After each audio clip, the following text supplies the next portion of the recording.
A few weeks after that dust-up at the OK Corral, I was still after Johnny Ringo. I had tracked him and the cowboys to their hideout at a sawmill, and they were loaded for bear.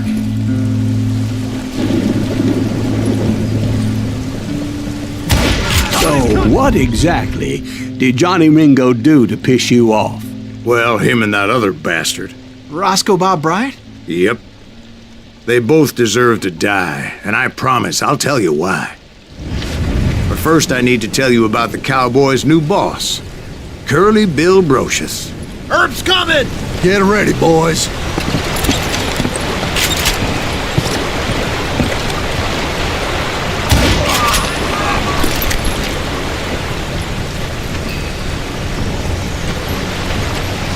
Somebody kill him!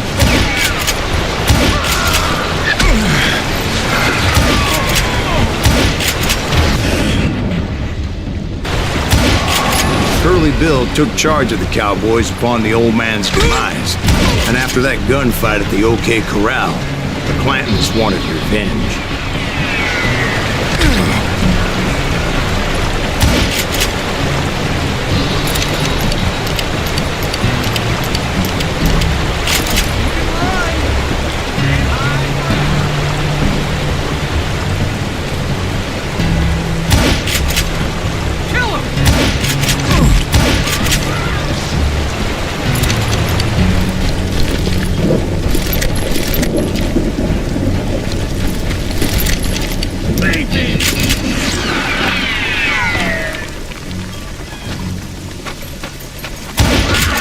So they murdered Morgan Earp and grievously wounded his older brother, Virgil. Is that one of Wyatt's boys?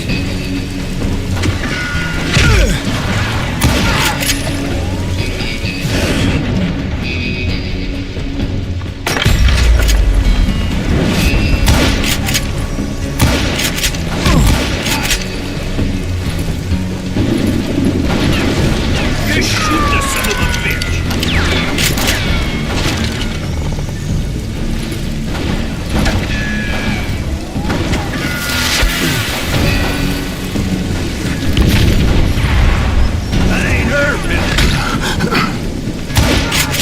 Wyatt and Doc went on what became known as the Vendetta Ride, hunting those outlaws down.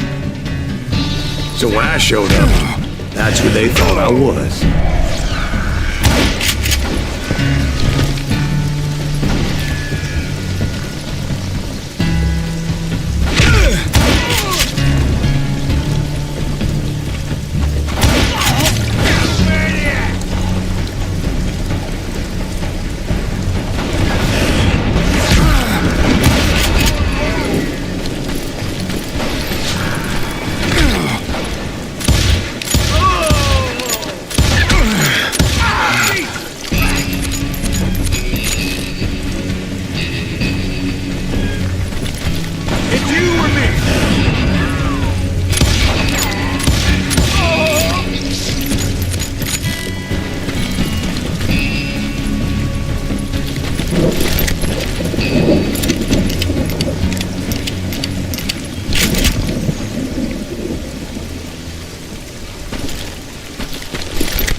There were killers around every corner, all wearing red bandanas.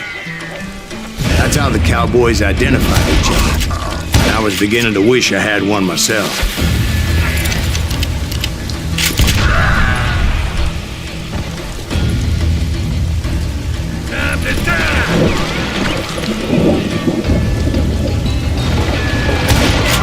But I wasn't about to let Ringo walk away unscathed.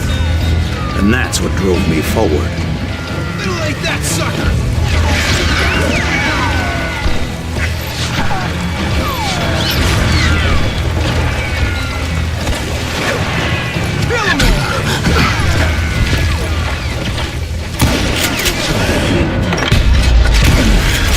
They say that Ringo was infernally fast. I hardly saw anyone faster, boy. Certainly not Wyatt Earp. That man was all hat and no cattle.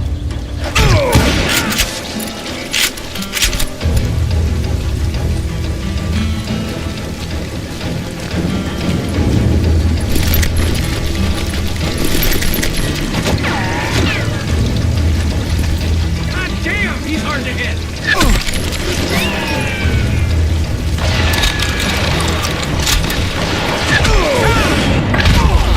Herb wasn't much of a match for him, but Doc Holliday might have taken him. That Lunger should have kept his nose out of it. They never charged anyone for the murder of Morgan Earp.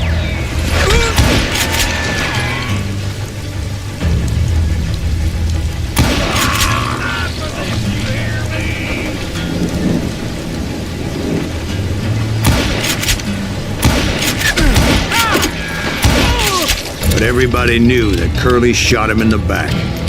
That was common knowledge. Yeah, maybe so. But Ringo had nothing to do with it. He was just being loyal to a friend. Is that what you call it? Being loyal?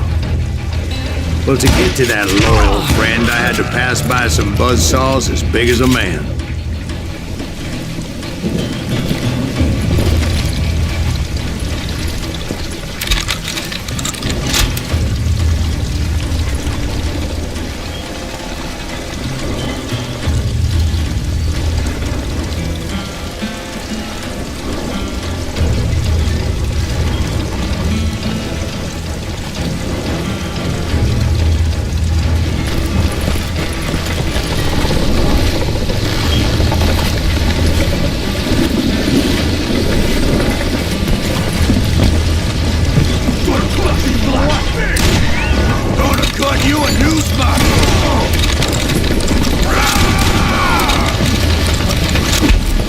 Excuse me, sir. I have a question. What's that, Dwight? After old man Clanton died, why didn't his son take over the Cowboys? Because Ike Clanton was dumber than a box of rocks and a yellow belly to boot.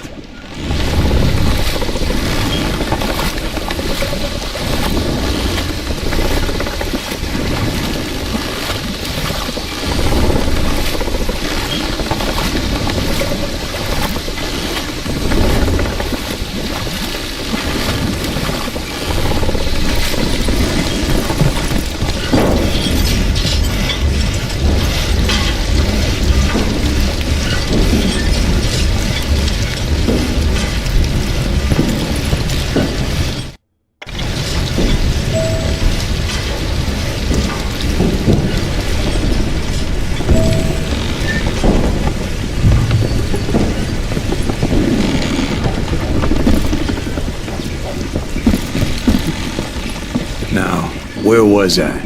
Taking down the entire cowboy gang single-handed. Indeed I was, Jack.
Though it wasn't easy, as those boys had good cover.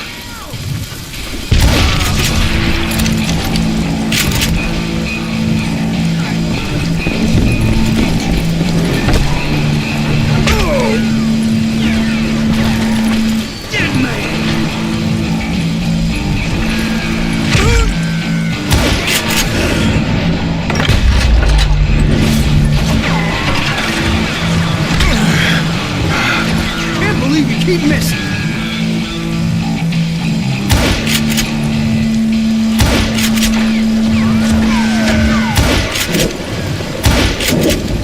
Show my God!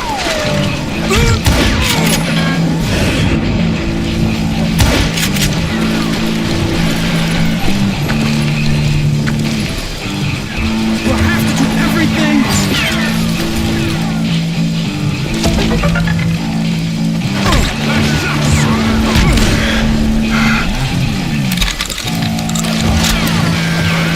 You bastard!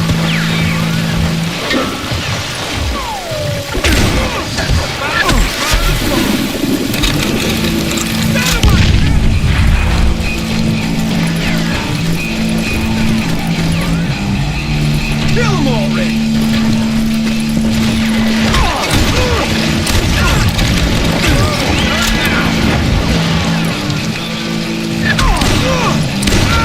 That axe won't just kill Red?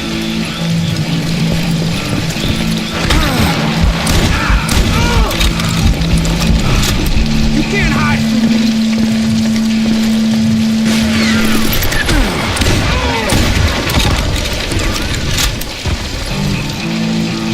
Thank you. You won't need it, Jack. Get him from the side.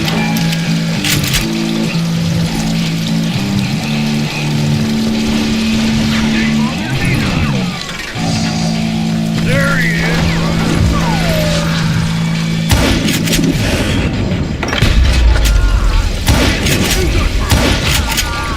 Keep shooting. I don't mind. Boy, you are shit out of luck. Can you shit around the corner?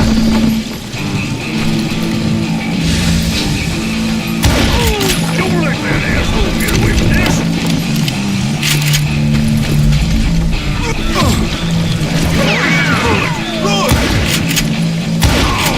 There were carts everywhere, piles of lumber, and God knows what else for people to hide behind.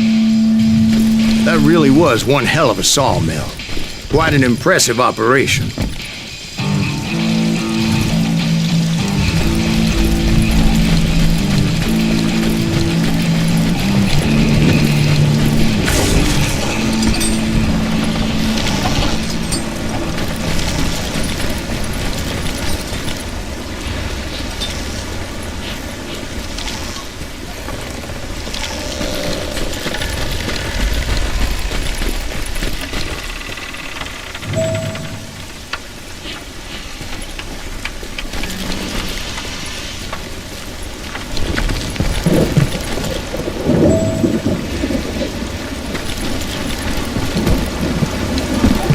And where was Curly Bill? Did you see him? I'm about to get to that, Ben. Patience. I'm painting a picture here. There was this beautiful waterfall and a crystal clear stream that led to a verdant valley that was truly... Consider your picture painted. What happened next? Well, finally the bastards that were still alive made a last stand.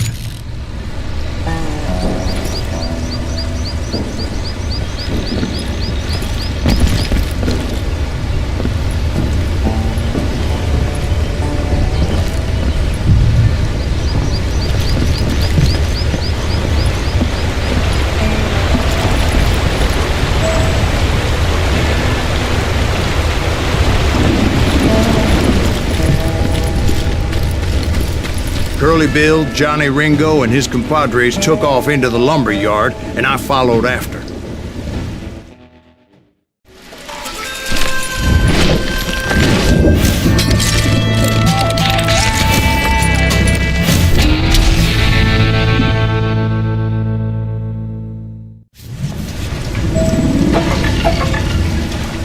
Are you saying they ran? Cowardice was not in Ringo nor Curly Bill's nature. No, sir. I never said they were running scared. They just wanted me out in the open.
Time to dance with the devil. Come on out, son.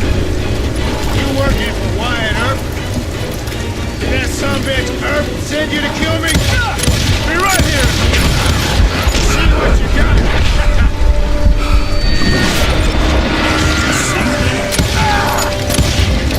My bottle.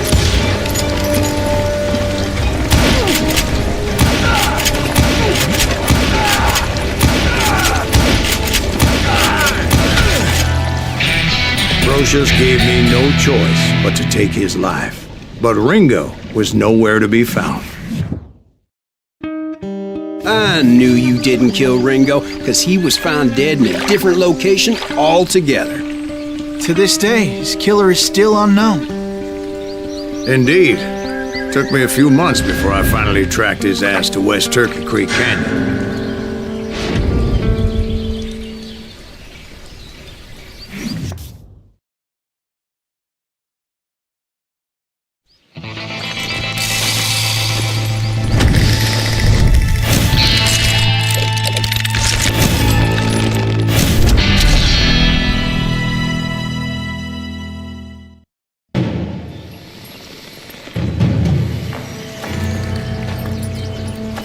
That's incredible, sir. I always thought that Doc Holliday was the one that killed him.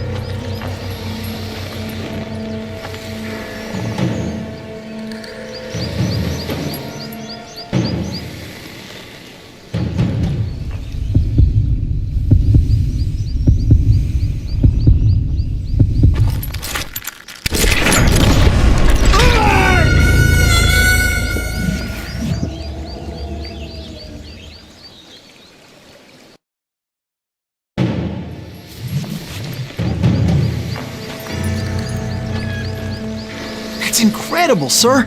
I always thought that Doc Holliday was the one that killed him.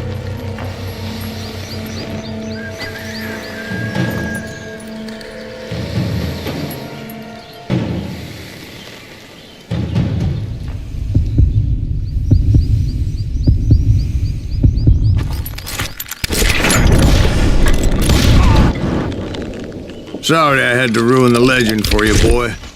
But the legend ain't always true. Doc Holliday had nothing to do with the death of Johnny Ringo.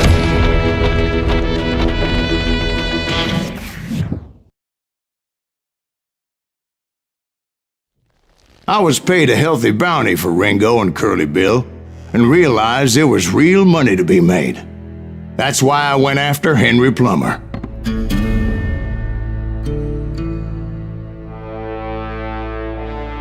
Now, wasn't he the sheriff who augmented his income by shaking down miners and robbing gold shipments? That's the one.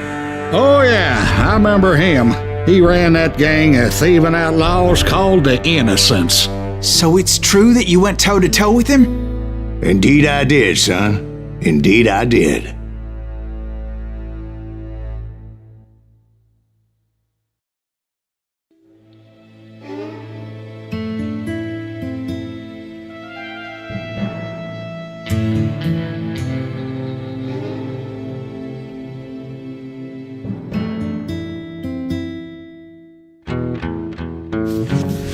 I knew I needed resources if I was going to track down Roscoe Bob Bryant, and hunting Plummer looked like a good way to get rich quick. As the local vigilantes exposed him as the leader of the bandits, and put a generous price on his head.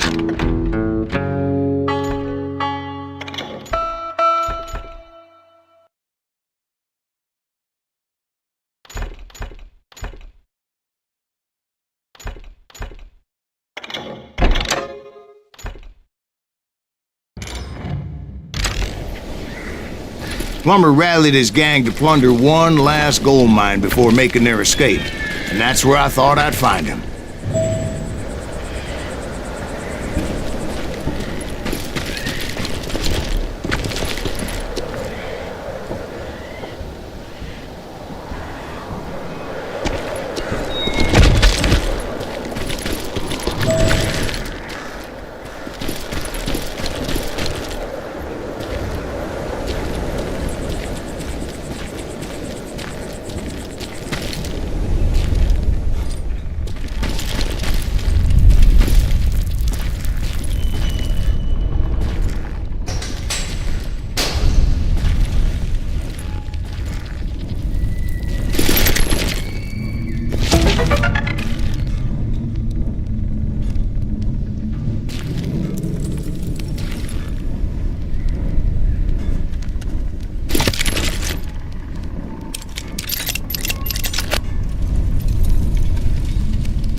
It makes me nervous standing so close to all these goddamn barrels of gunpowder. Why would you be nervous?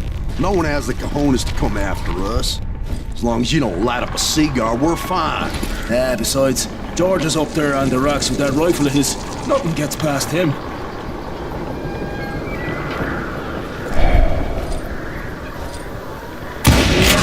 As my late father pointed out to me more than once, God made men, and Samuel Colt made them equal.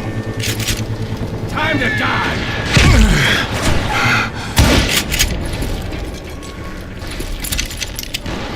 Let's do this!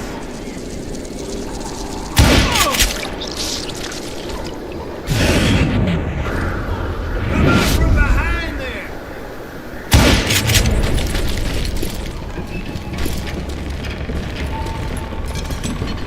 That's it for you!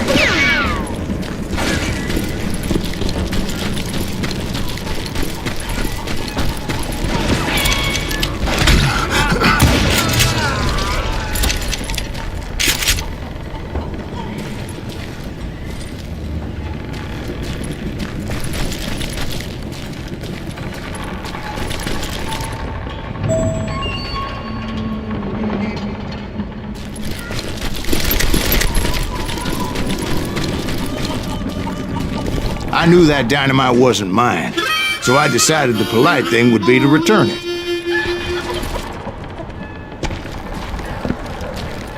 It was the biggest gold rush since Sutter's Mill in '48. Unfortunately, prospectors weren't the only ones drawn to those riches. There were thieves, killers, robbing travelers, and hijacking gold shipments. Like those that ran with Plummer. Some were just regular folks I knew from town, drawn by greed and easy pickings. Charlie Crow, the blacksmith. James, who worked in the stable. Sam and Jeremiah Barber, the butcher's sons. Ordinary citizens who lived a double life. Stealing and thieving, murdering their neighbors.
course, the rest were veterans of the Civil War. Stone-cold killers trained on the bloody fields of Shiloh and Antietam. Plummer had a lot of men on his payroll. A hell of a lot. That son of a bitch pretended to protect the public with one hand while stealing them blind with the other.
You're dead.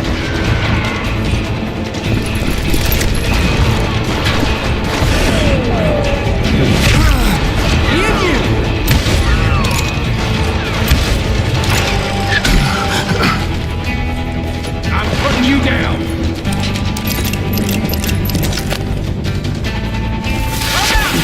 If Daddy had lived to see Alfred Nobel's explosive invention, my guess is he would have told Samuel Colt to kiss his ass. He set up a defensive perimeter which I had no idea how to breach. It's dangerous, desperate individual.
I was outnumbered and in way over my head, but I was too damn stubborn and stupid to realize it. They must have thought I was tough, or had some kind of death wish, seeing as there were barrels of gunpowder everywhere.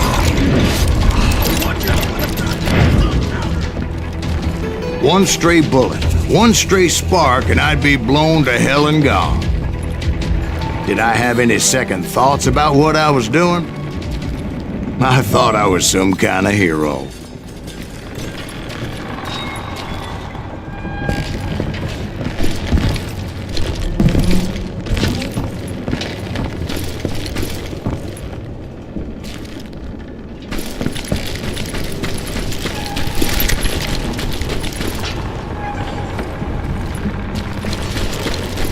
I finally made it past and headed on to meet my destiny.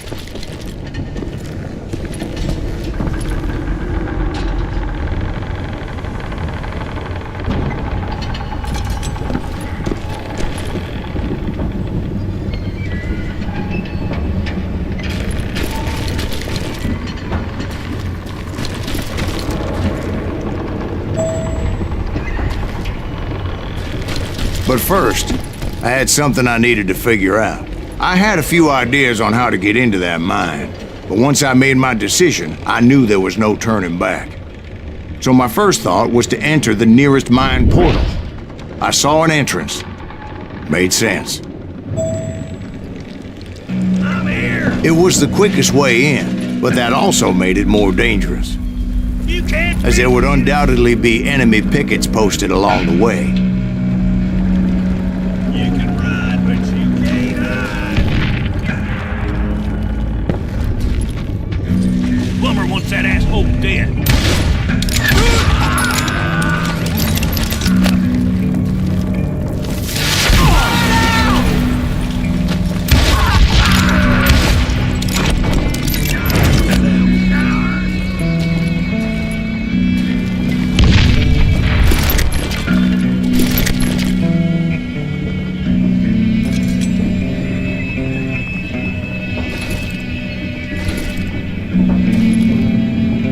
You're dead!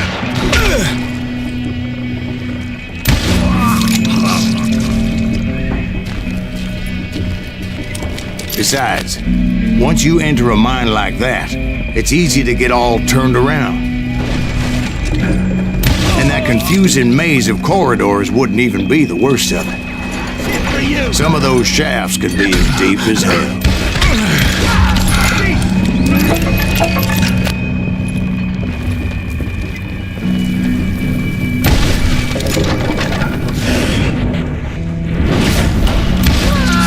A single stumble or misstep can easily end in a deadly plunge to oblivion.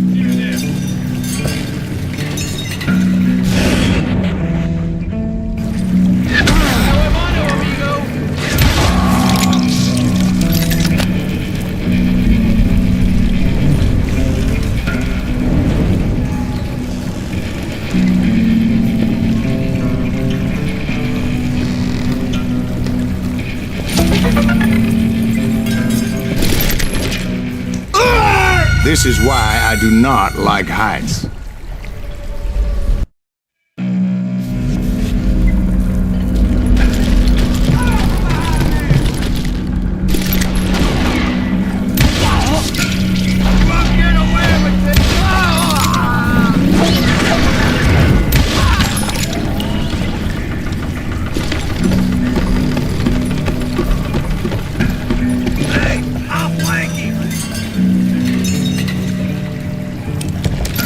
You ain't beefing me.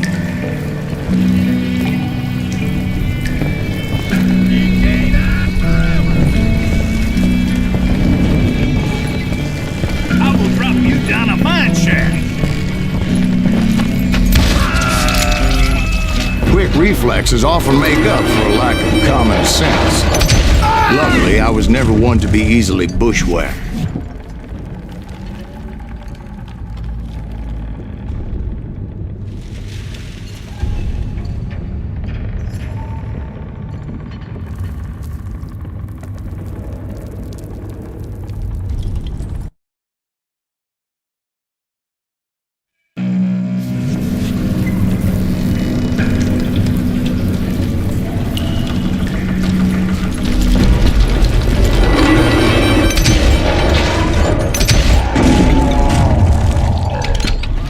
I would just need to be careful not to blow myself to kingdom come.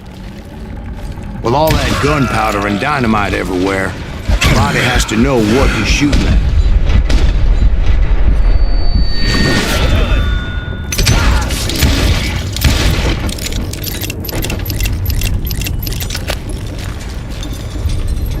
One wrong bullet could have turned that mine into a dad-blasted tube.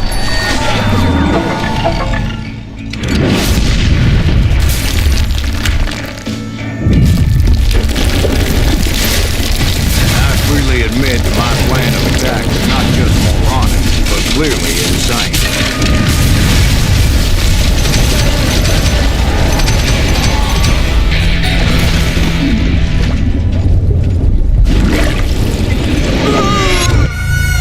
It's a good thing that I abandoned that ridiculous plan before I even tried it. Instead, I spotted a ladder, a way into the mine from the opposite side.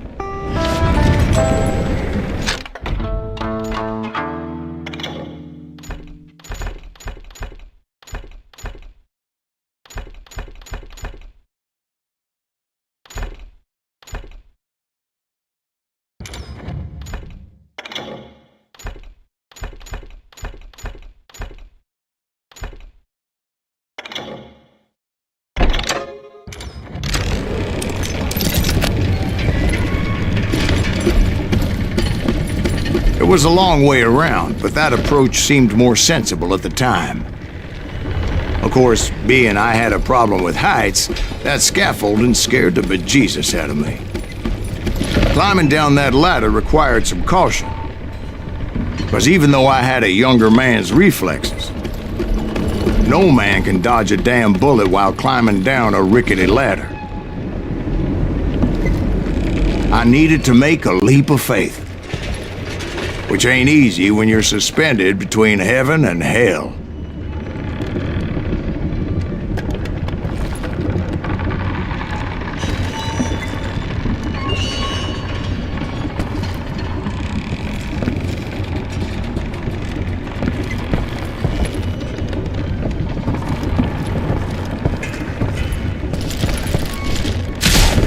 I was determined not to give up, however. As Sheriff Plummer seemed quite the despicable character. When the vigilantes discovered what the sheriff was up to, people were outraged.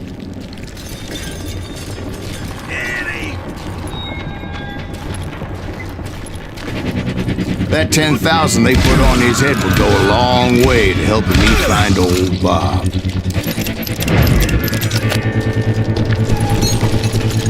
And I had made it my mission to settle that score come hell or high water.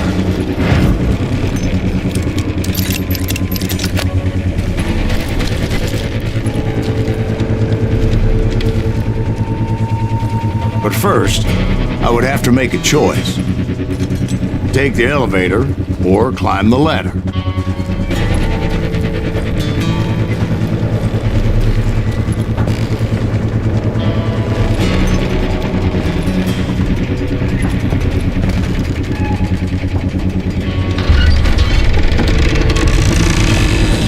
I picked the more convenient and more dangerous route.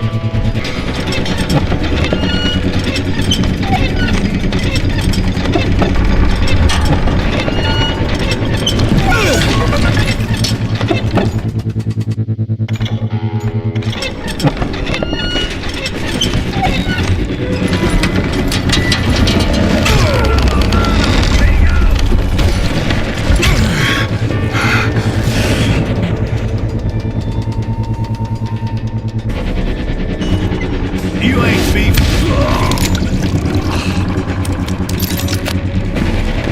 Can't hide forever!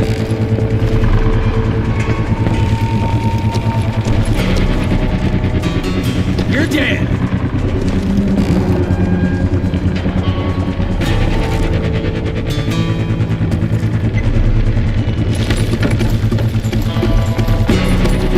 Get out here!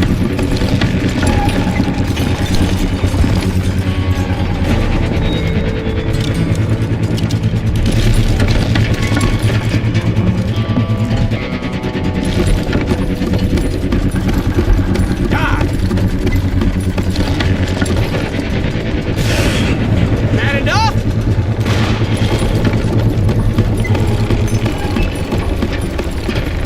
You're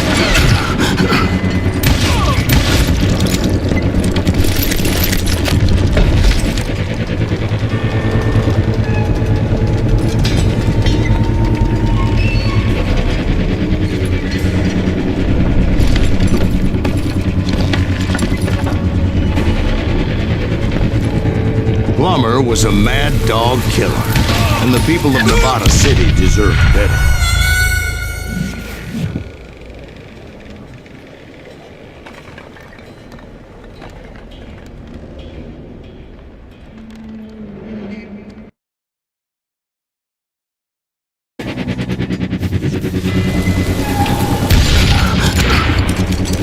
It's our gold now.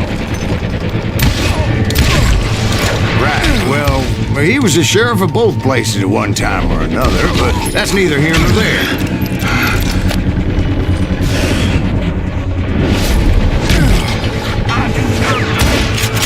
The point was, taking him down would save a lot of lives, including my own.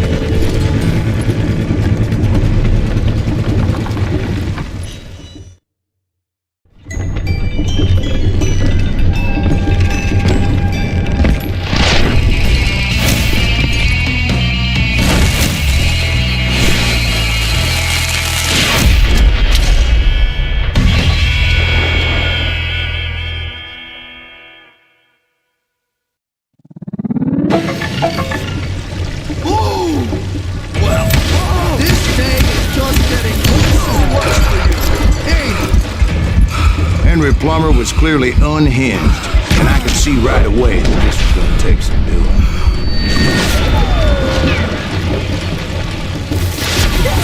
You could throw dynamite! What do you think you're doing? I'm so cool!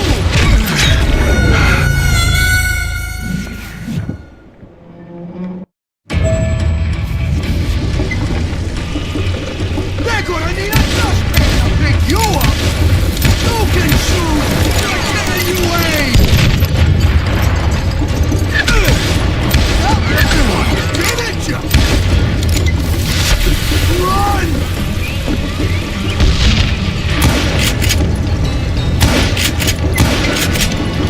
I got a lot more dynamite than you!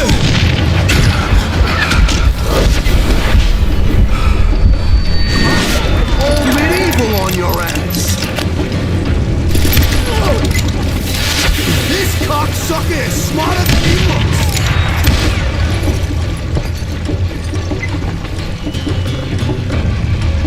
I'm so cool!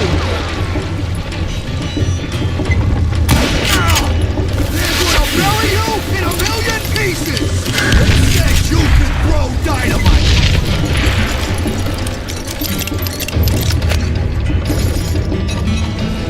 No play for you today! What do you think you're doing?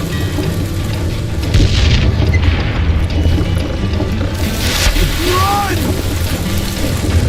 You ain't taking me! I need some help here! Come on, boys! Take this cocksucker out!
So that's how Henry Plummer died. Him and his crew were worth their weight in gold. And now, I was officially a bounty hunter.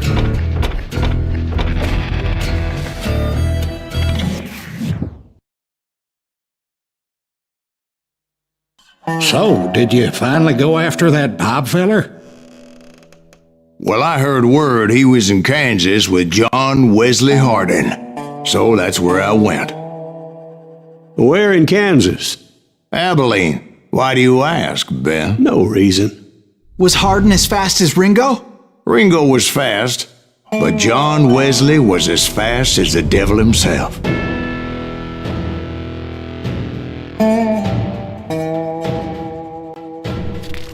Hell, he killed his first man at 15. From that day forward, he had a price on his head and wouldn't back down for nobody, not even Wild Bill Hickok himself.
I dodged death many a time, and that night in Abilene was no different.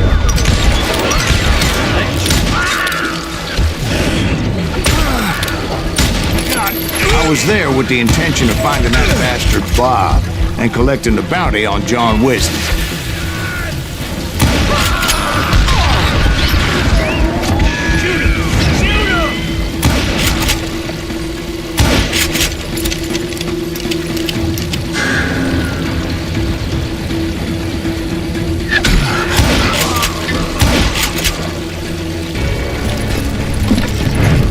I thought the Texas Rangers got heart. Yeah, that's what they want you to believe.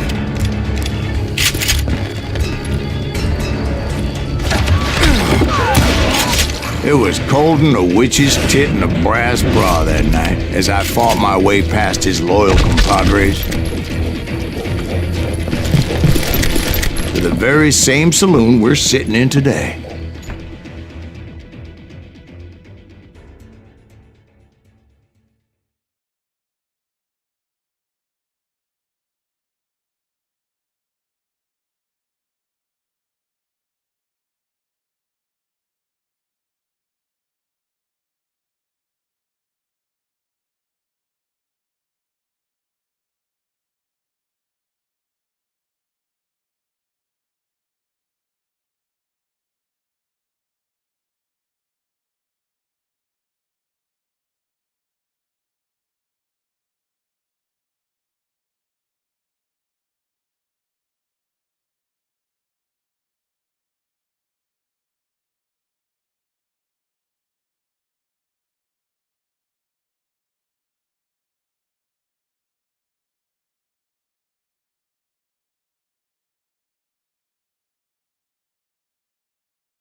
Look around and imagine this place painted in blood.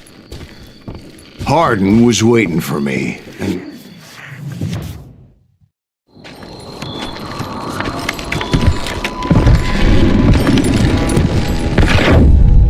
Wait, I'm jumping the gun here. Let me back up and give you some background on this sumbitch. He deserves that much. Don't you think so, Ben? John Wesley Hardin was a killer. By the end, he confessed to taking the lives of 42 men, fathers and husbands, brothers and sons, men with families who cared about them. Families who put up money in hopes of finding justice.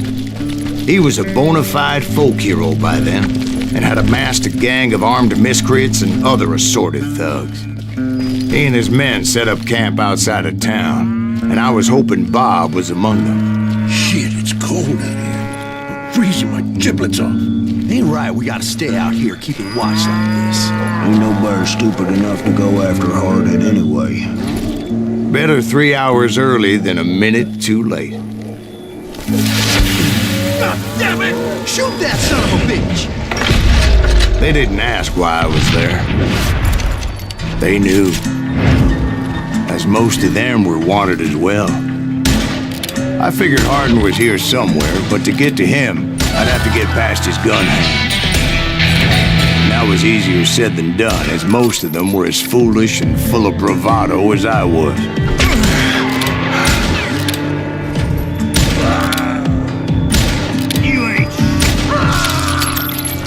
I had to spill a lot of blood to find out Hardin wasn't in that camp. He was carousing in town with his closest friends. Hardin's boys apparently didn't want me to reach the Bull's Head. Some were hightailing it into town to inform their jefe of my unwelcomed presence.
Stop that sumbitch!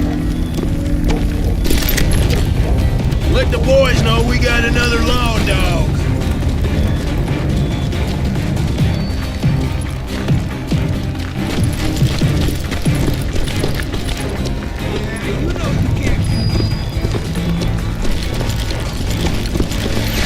I wondered if Bob was among them.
And I steeled myself for the fight ahead. For as good as I was, deep down I wondered if John Wesley wasn't just a little bit better.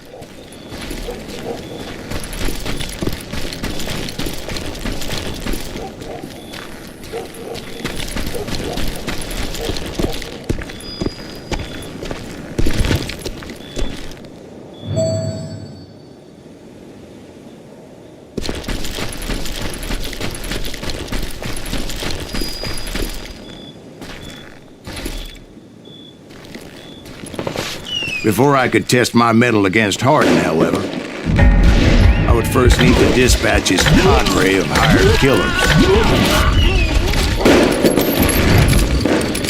Most of these degenerates were beyond redemption, but John Wesley might have been a different story.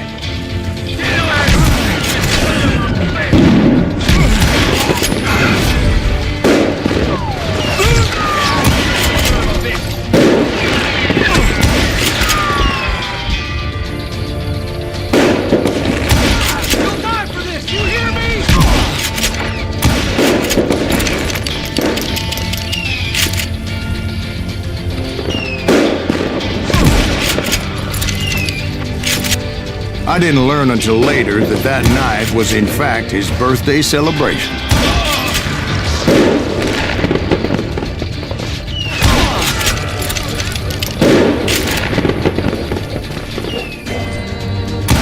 Time to die!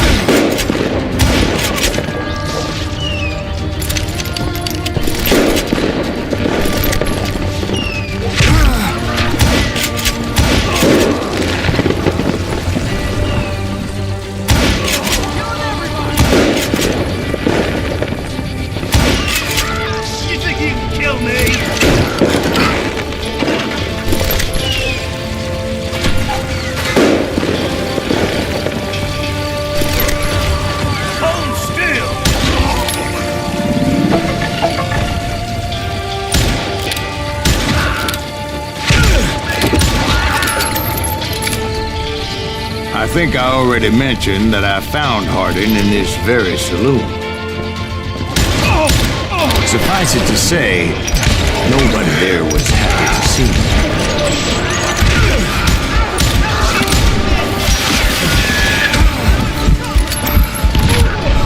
In fact, I felt a certain hostility.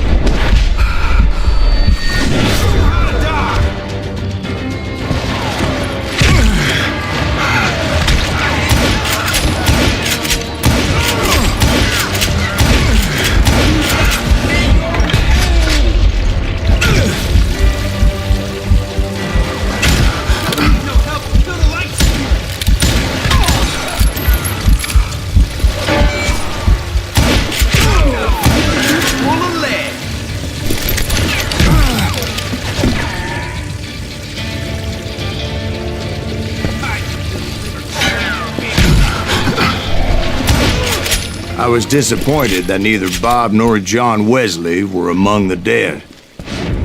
But that was short-lived, as a moment later I was facing down the fastest gun in the West.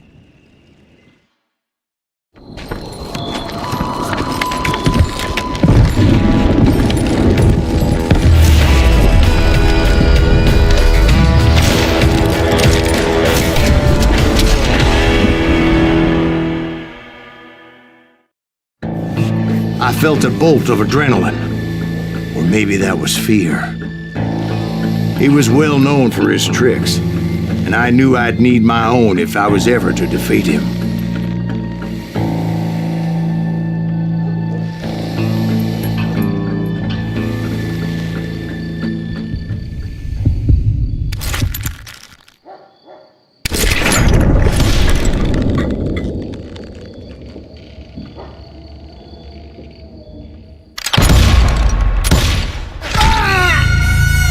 No, wait! He didn't hit me then. I'm sure of it.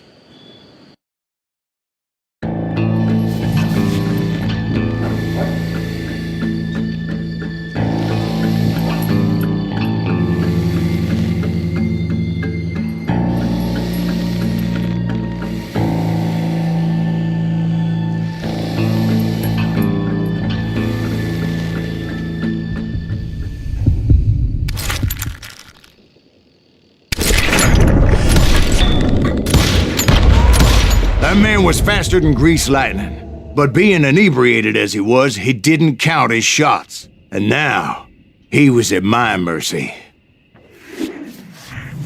So he didn't die? No, I sent him to prison. Years later, after he was free, some restless avenger took his life. Shot him in the back at a saloon just like this one. Anybody up for another beer? Ben?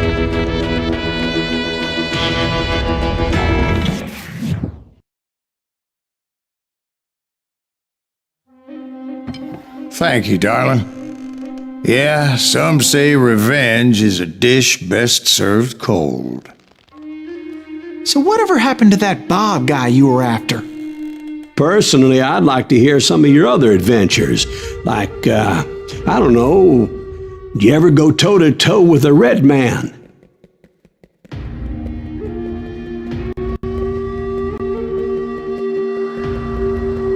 Yes, I did, Ben. I remember once I was after this renegade Apache, Grey Wolf. Strangely enough, revenge was also his primary motivation.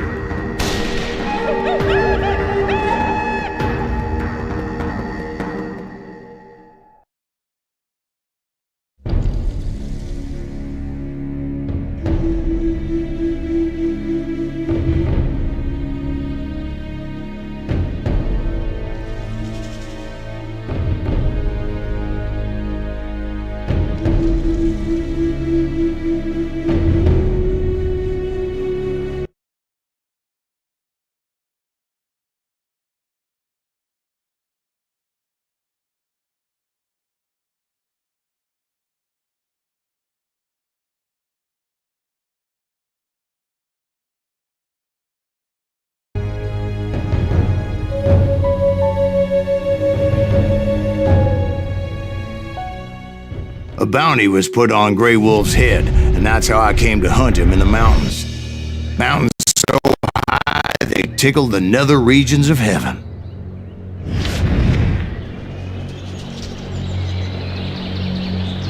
Grey Wolf was a Chiricahua Apache medicine man who had led a war party in revenge for a massacre against his people. The U.S. Army had attacked his tribe during his daughter's sacred sunrise ceremony, and the slaughter was unspeakable. I understood his anger, as there's nothing more traumatic than seeing those you love die in a cruel and painful death.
Right from the beginning, I couldn't shake the feeling that Grey Wolf was watching my every move.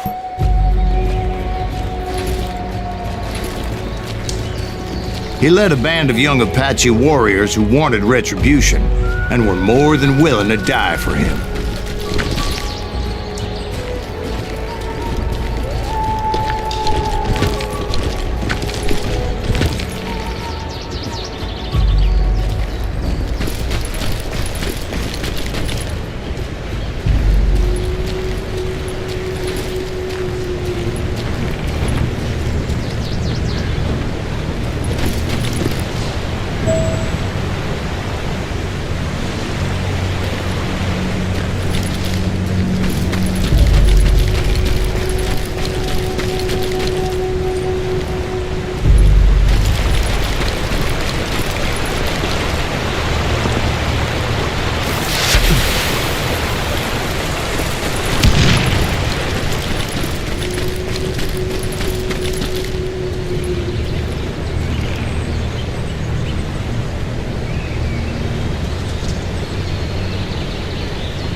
They saw me before I saw them.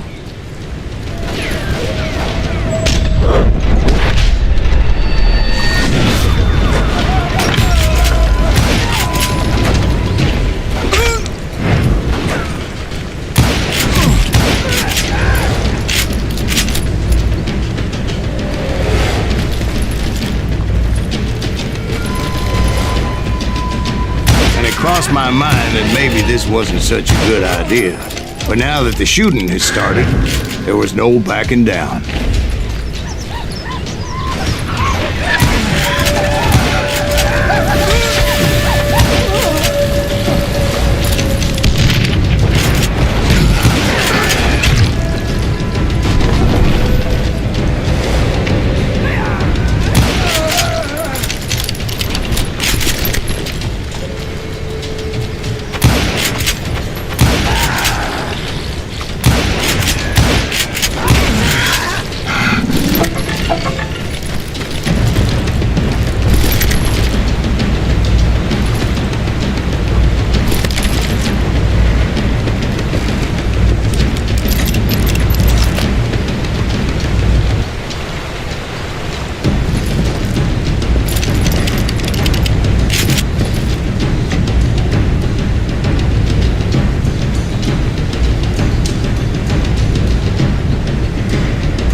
It was rugged country, the winter home of the Chiricahuas, and that's why they had retreated there.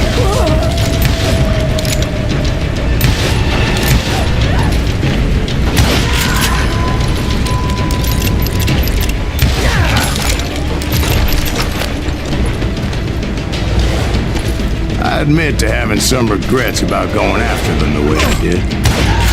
But then again, I got a lot of those.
Did you find Grey Wolf?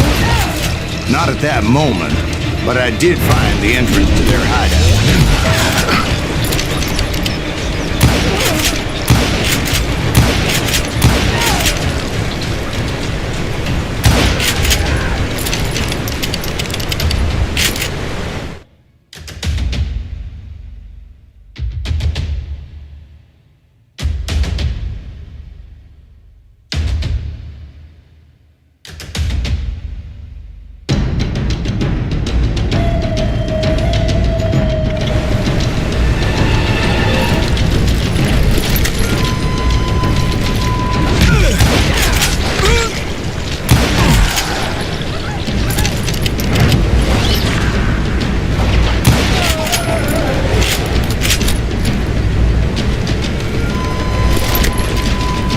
Deep crevice that led to a deeper cave. Don't tell me you went in there. Yeah, but it's not out of bravery so much as pure, angry cussedness.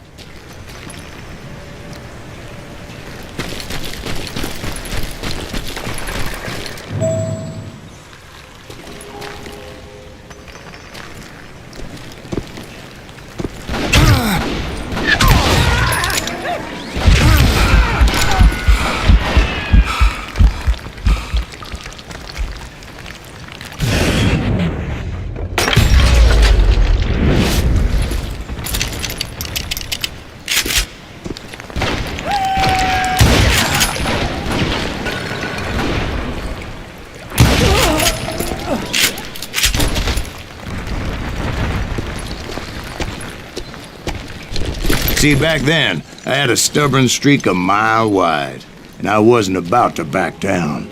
So it was like pitch black in there? Actually, it was pretty well lit as they had torches on the walls.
How big was this cave?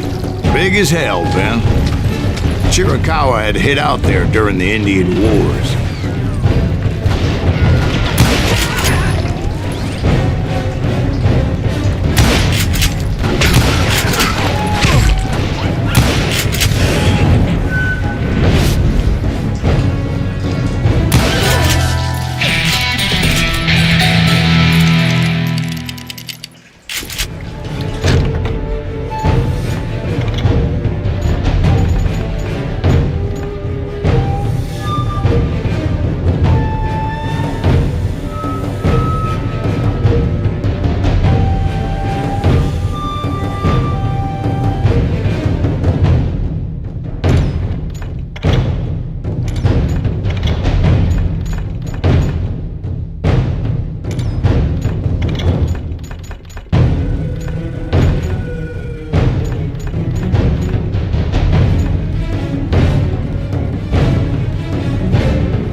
They thought it was haunted with the ghosts of those murdered by the horse soldiers.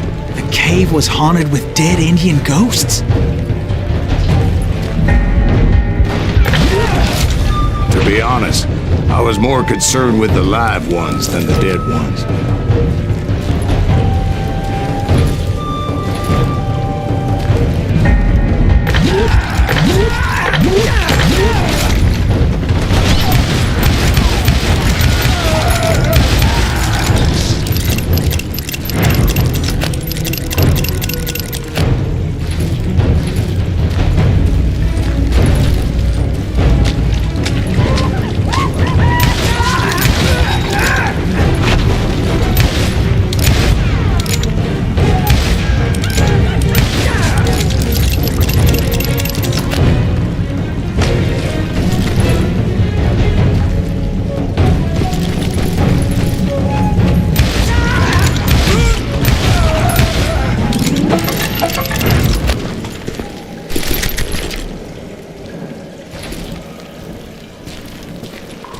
How come you know so much about engines? A few years back, I was married to two Mescalero women.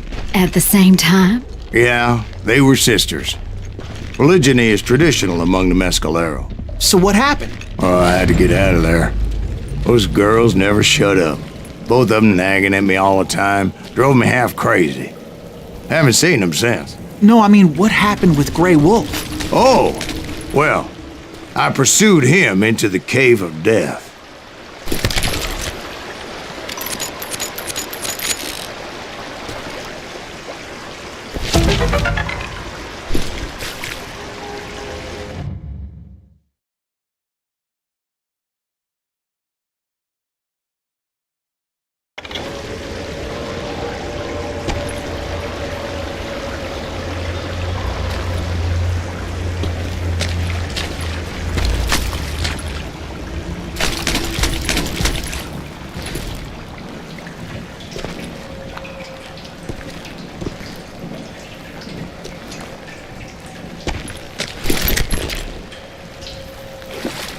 I came upon this flooded grotto, and that's when I saw him. He came to me unarmed and unafraid. His voice echoed in the shadows, and I sensed he meant me no harm. You carry great darkness in your heart, and if you do not release it, it will claim your soul. The sound of his voice put some kind of ancient Indian spell on me.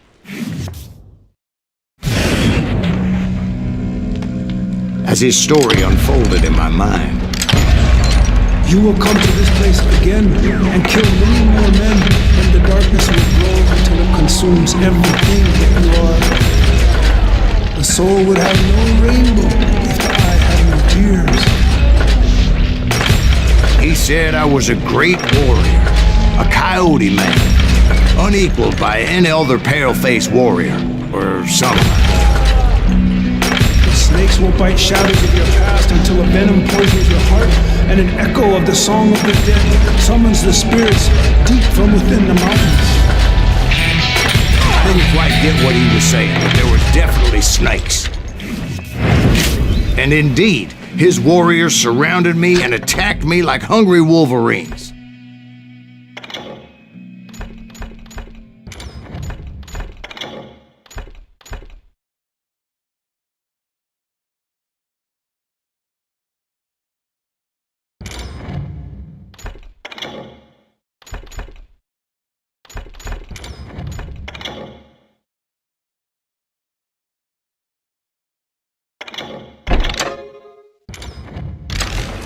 They couldn't stop me, though, and Grey Wolf wasn't in the mood for idle talk.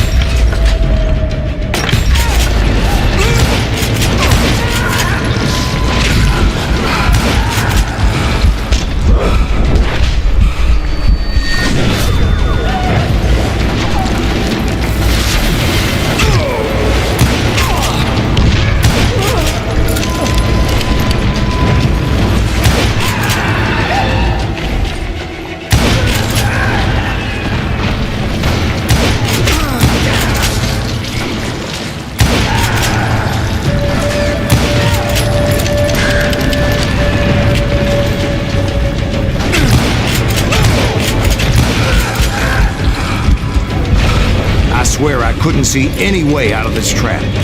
But suddenly, one just appeared. Kinda like a miracle.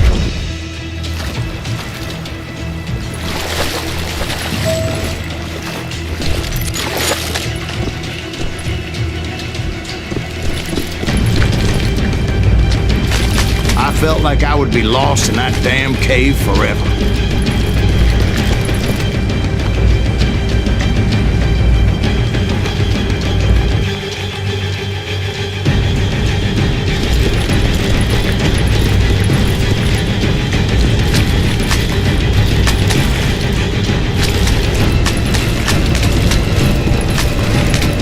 I found myself back outside, perched on the edge of a precipice overlooking a thundering whitewater river. To get where I was going required several leaps of faith, but no way in hell I was turning back.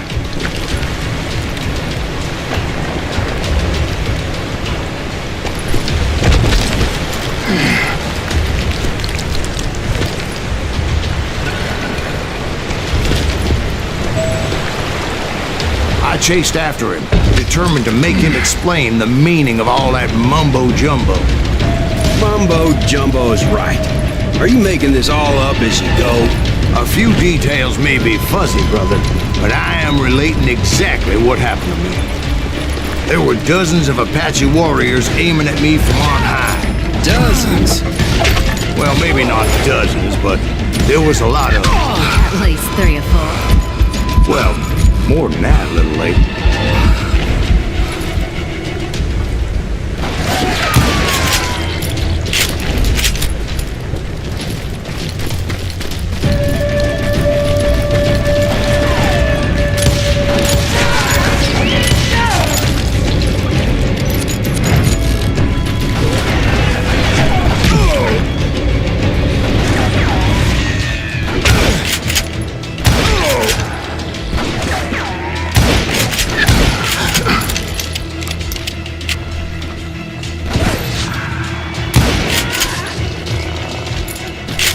had a steep climb up creek ahead of me and scrambled up those rocks like a mountain goat.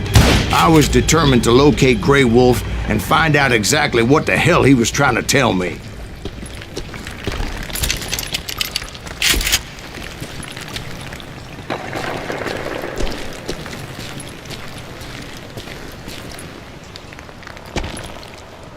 And wouldn't you know it, that crafty son of a bitch led me right into a trap. What kind of trap? Well, son, there had to be at least 100 Apaches surrounding me.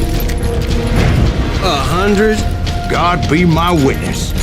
Oh, come on. Who you kidding? Hey, I believe you. Come on, tell us how it ended. All right, but I'm not gonna drag this out. Where were we? You were surrounded by 100 Apache warriors. Well, I didn't take the time to count them exactly, but there were a lot of them.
And in the end, a path appeared before me that I had not seen before. I followed it as I desperately needed to find out what Grey Wolf was trying to tell me. But it was like that son of a bitch disappeared into thin air.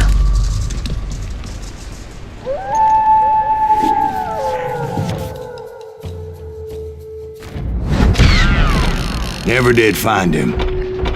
And never did collect my goddamn bounty.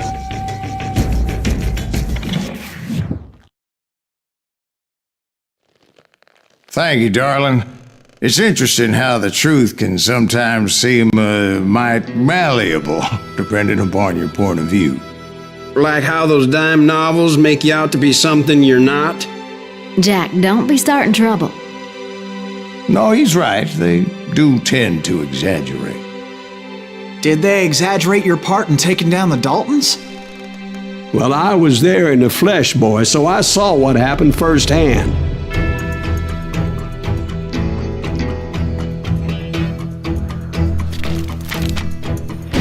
Those Daltons were lawmen once, before they all went bad, robbing banks and trains clear across the territory.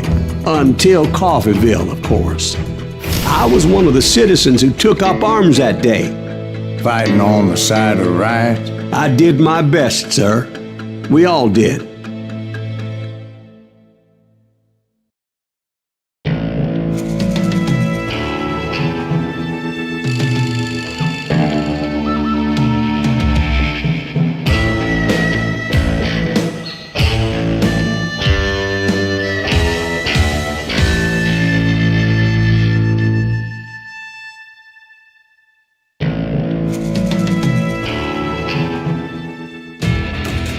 It was early morning. One of my friends was a local gunsmith, and he handed out firearms to anybody who'd take one.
See, the Daltons got it in their heads to rob 2 banks at the same time. 2 banks on the same damn street.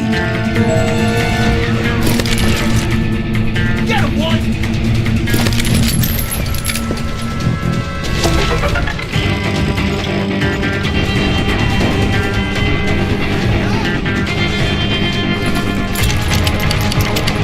He can't stand against the Daltons!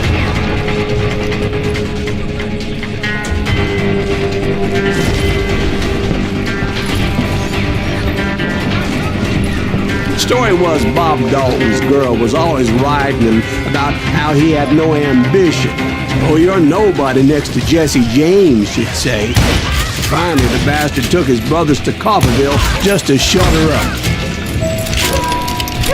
Well, the locals recognized the Daltons right off. Before they could get away, half the town took up arms to defend their property. You got us a hero. Holes in him!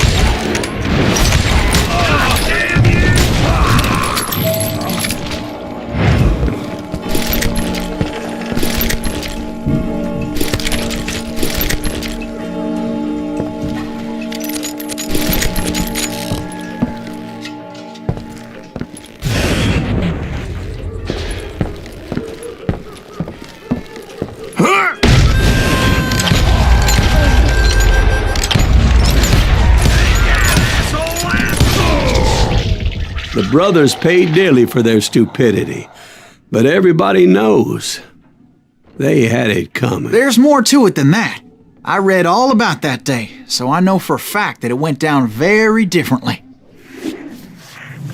First of all, it was high noon. A posse of U.S. deputy marshals were on the rooftop across the street. Get ready, boys. I'll make a move. The lawmen had been tracking the Daltons for months, and now they finally had them dead to rights. Among them was a bounty hunter feared by many a lawbreaker. The marshals tried to get the Daltons to surrender. They'll give up eventually. We just gotta wait. This bounty hunter knew that the brothers were far too proud to ever lay down their guns.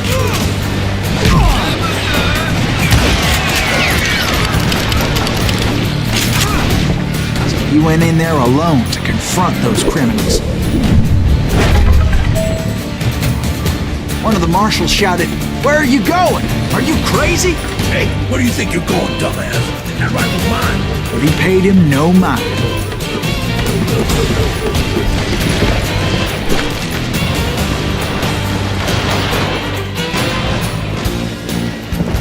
He saw a way to get around to the back of the bank. Then he figured out how to hit the Daltons from a direction they weren't expecting.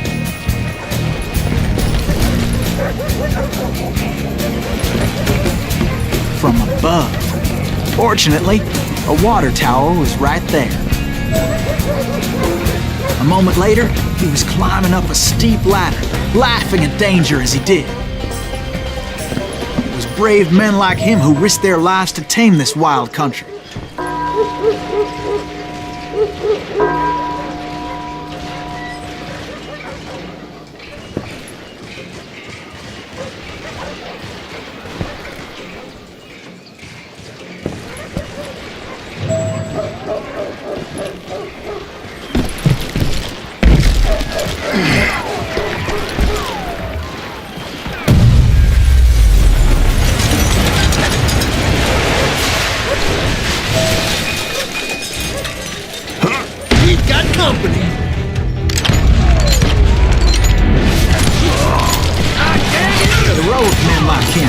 Did what other men couldn't or wouldn't to make this country free.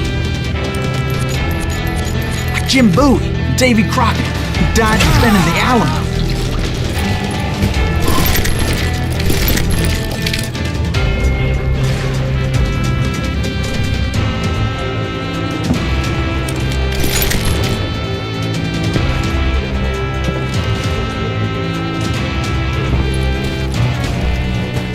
Is that Silas Greaves? Son of a bitch!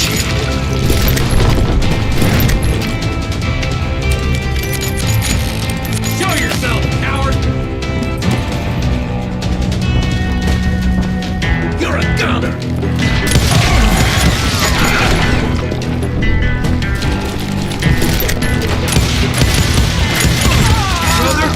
gonna make you pay for that. That's right.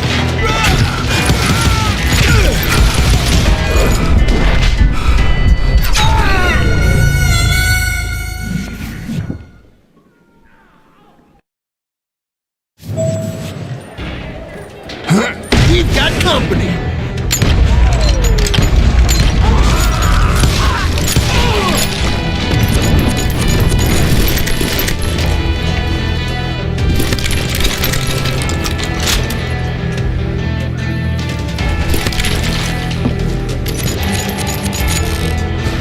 Is that Silas Greaves? Son of a bitch!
Over there!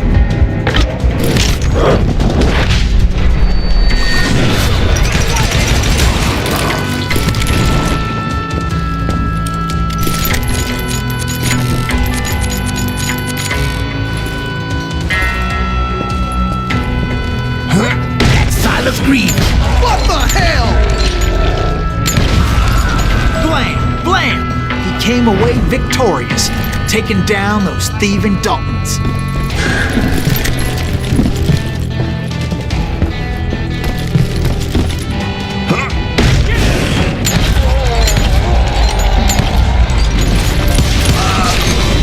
His name was Silas Greaves, and when the dust finally settled, he was the last man standing. Sorry, kid, but that just wasn't the way it happened.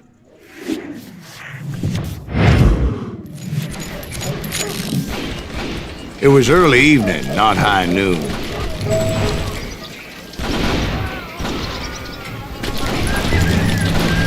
I was late to the party and Coffeyville was already up in arms. The Daltons blew up a safe and were all set to hightail it out of there. Those pathetic deputies surrounding the bank were dropping like flies.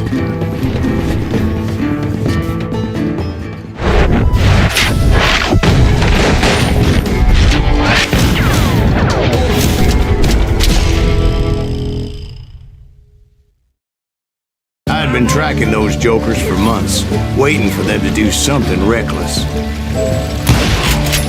And finally, they did. Those stupid bastards decided to rob 2 banks at the same time in the same town where everybody knew them. But they still had friends in Coffeyville. Go ahead! Ain't bothered me none.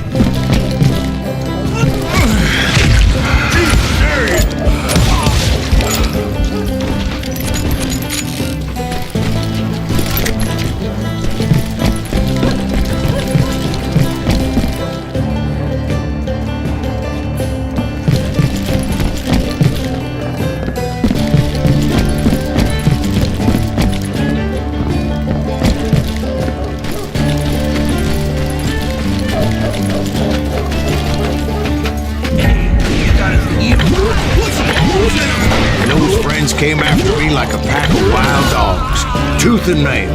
They were coming at me from all directions.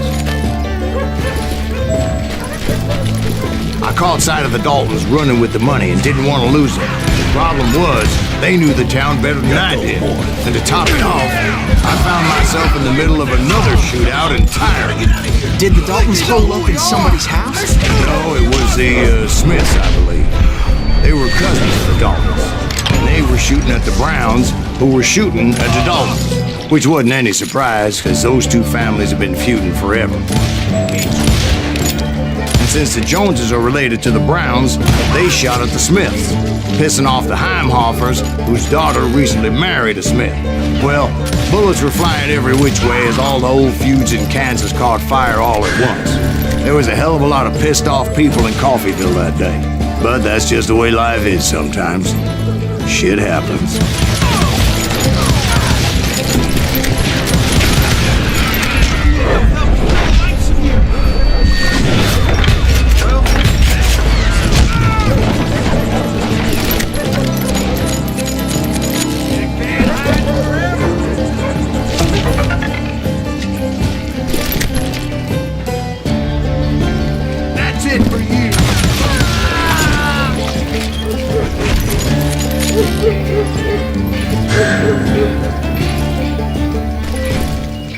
The Dalton boys knew I would never give up.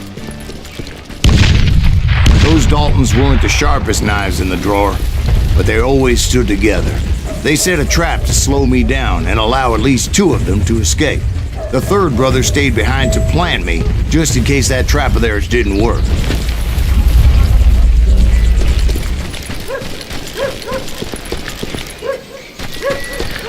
It was him, the youngest, and he decided to stand his ground and face me down. I ain't afraid of you, Silas Reeves. This is where it is. He was determined to protect his brothers.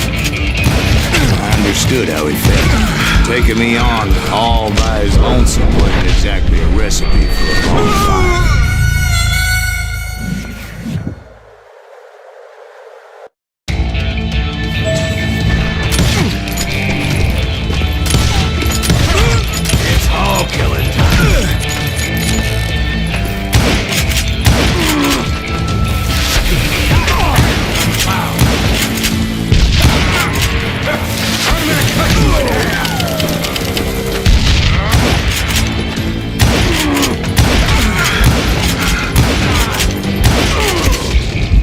But Emmett Dalton survived the robbery in Coffeyville. He's the only Dalton who did. They say he was shot 23 times. Well, Dwight, who do you think put all those damn holes in him?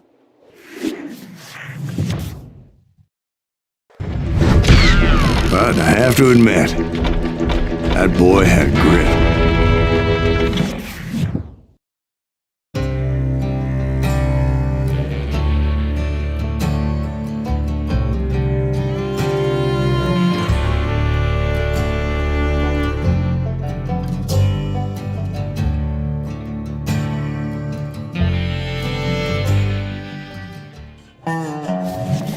We'll get those suckers! It took me a couple of days to track the Daltons down. They can't get away with this! And in that time, a whole posse of local vigilantes offered to lend a hand. We'll track him to the ends of the earth. They seemed as determined as me to find those outlaws. But as we headed into those swamps, it was like I had my own private army. There was no way those boys were getting away this time.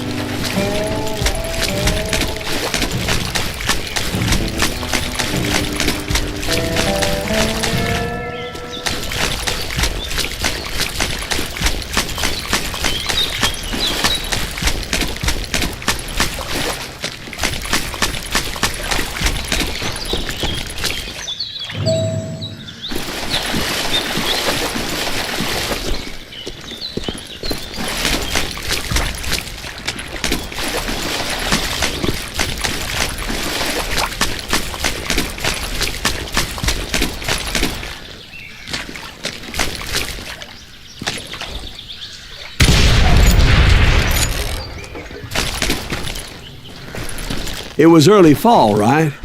Beautiful time of year. At least you had the weather on your side. Not by my recollection.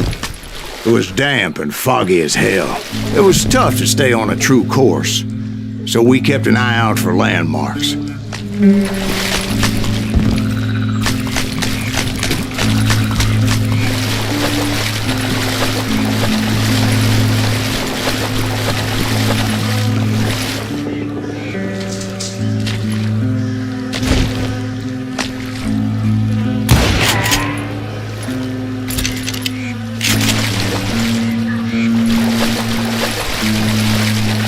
It was autumn. The maple trees were in full color, red as blood.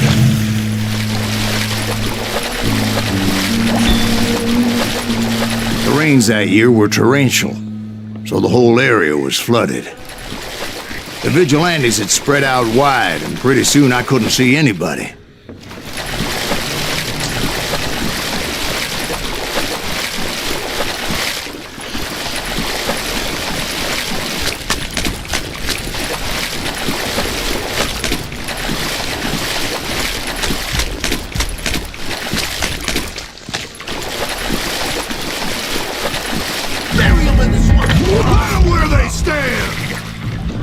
Except for some bitches ahead of me wanting to do me harm.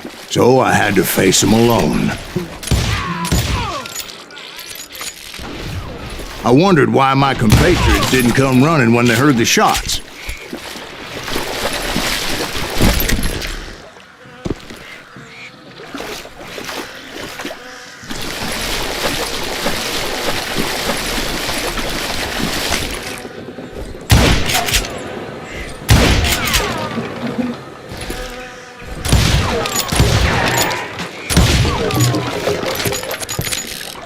So did you find the Daltons? Not yet, but I did have the questionable pleasure of meeting a few of their friends.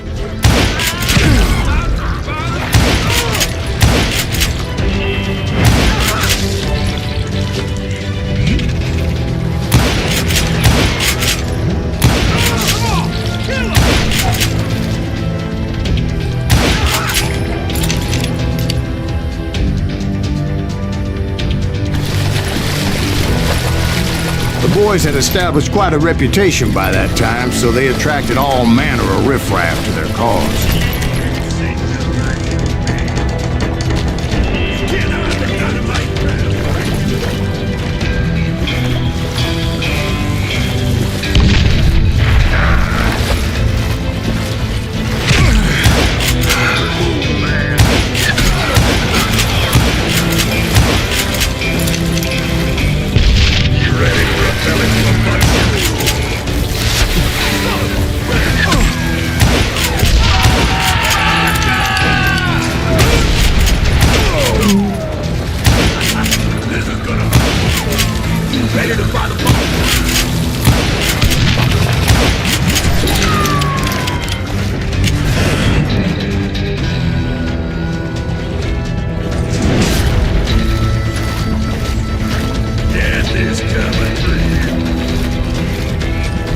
Point being, I was under serious attack.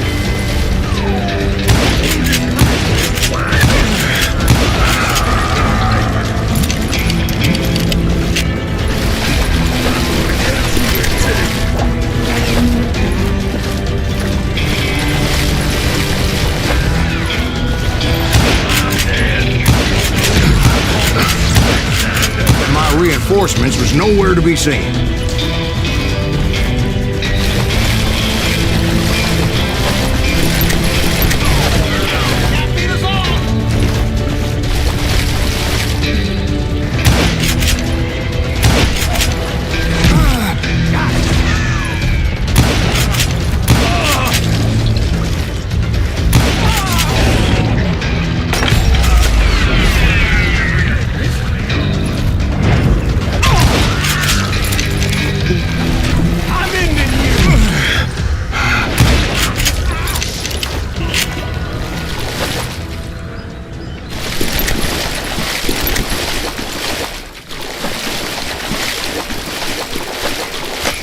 But luckily, a barn materialized as if right before my eyes. I scrambled up top to get a better view.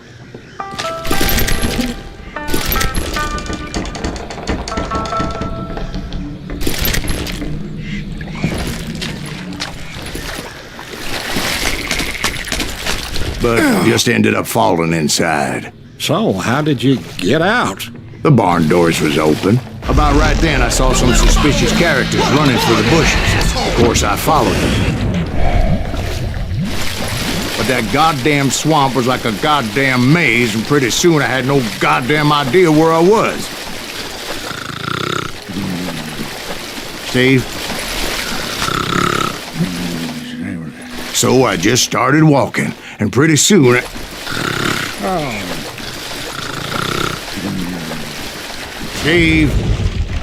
Steve! Huh? Oh, no, I'm listening. Indians surrounded me from all sides.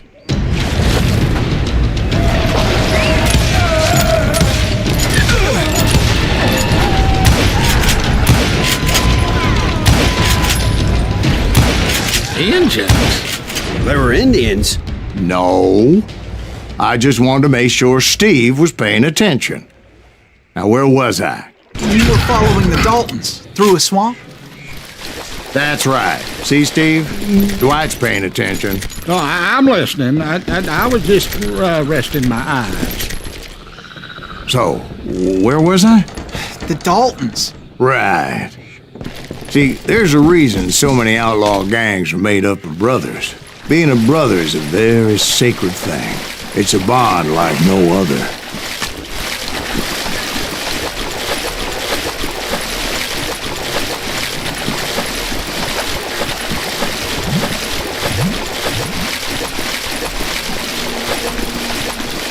Bounty hunter!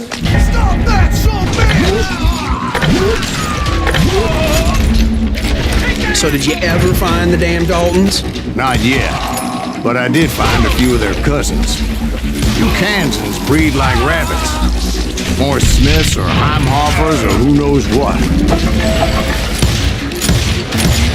But hell, what's more important than family? I bet Ben knows what I'm talking about.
those Dalton boys are out there somewhere, standing together against anyone who would threaten them.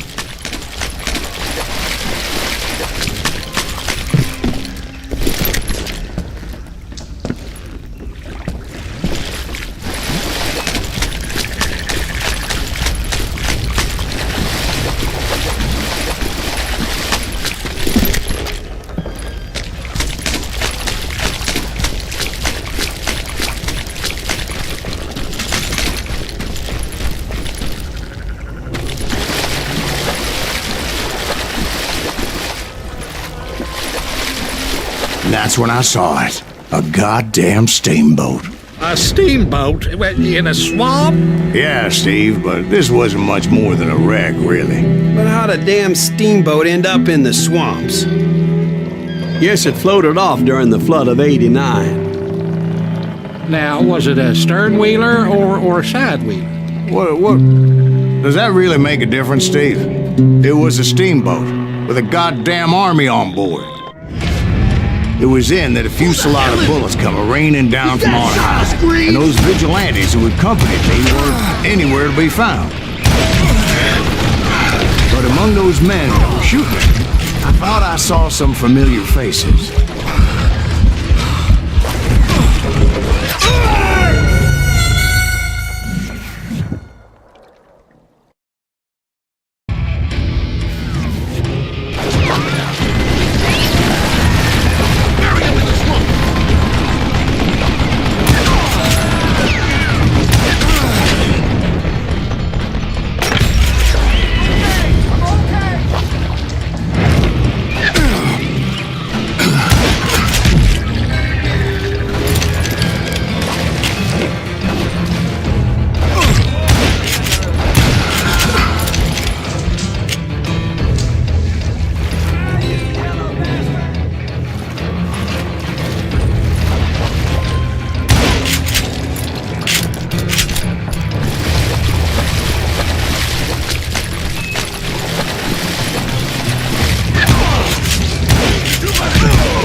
There, the Daltons were waiting on me.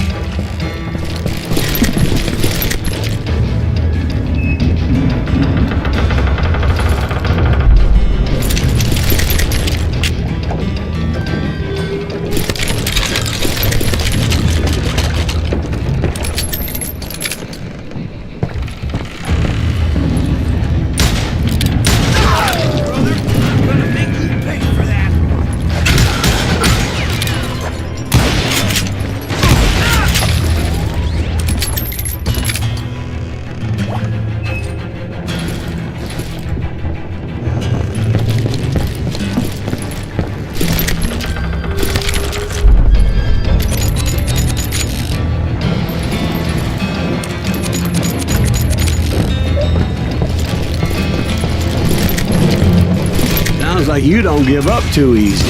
That's the kind of man I am, Ben. I set out to do something. I do it. Surrender just ain't in my nature. Plus, I'm stubborn as hell.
right about then, much to my relief, the vigilantes finally arrived. Their leader motioned at a cabin in the middle of the top deck, pointing me directly at the Daltons.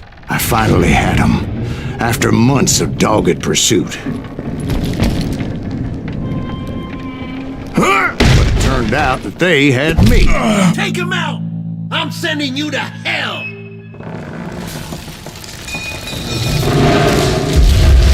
The Daltons had played me like a fiddle. Apparently, the vigilantes were on their damn payroll.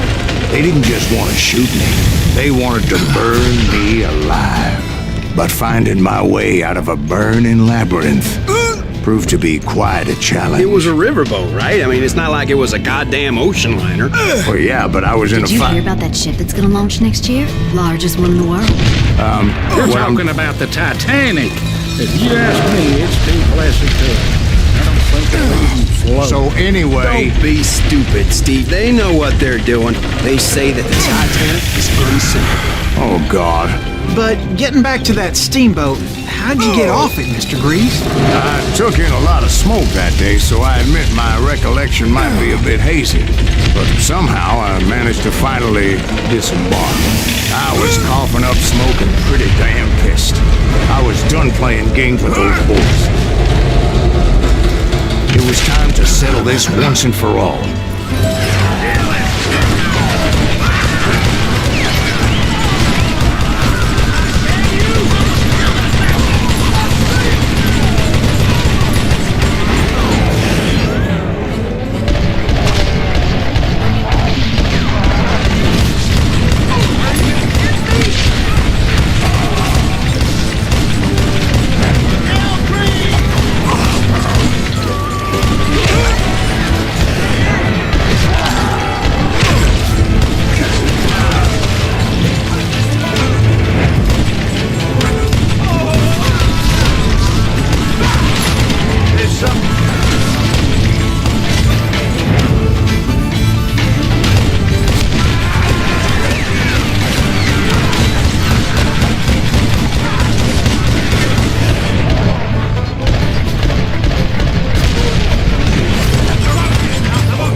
Weren't about to come at me one at a time.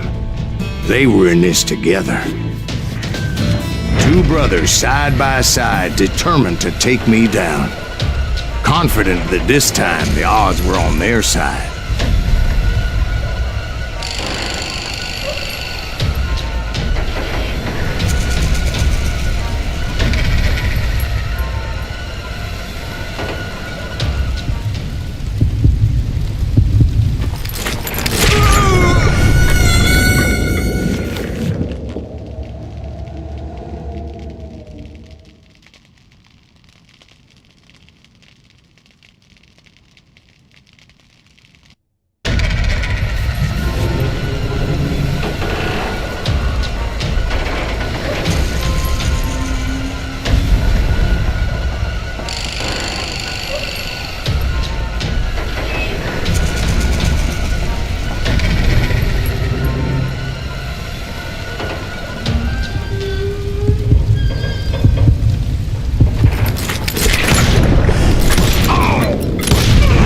They got it wrong.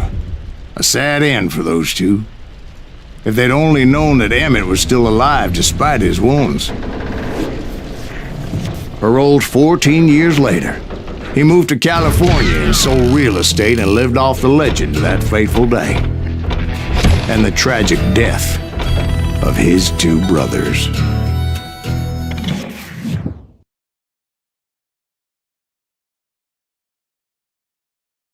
My own brothers died tragically as well, truth be told.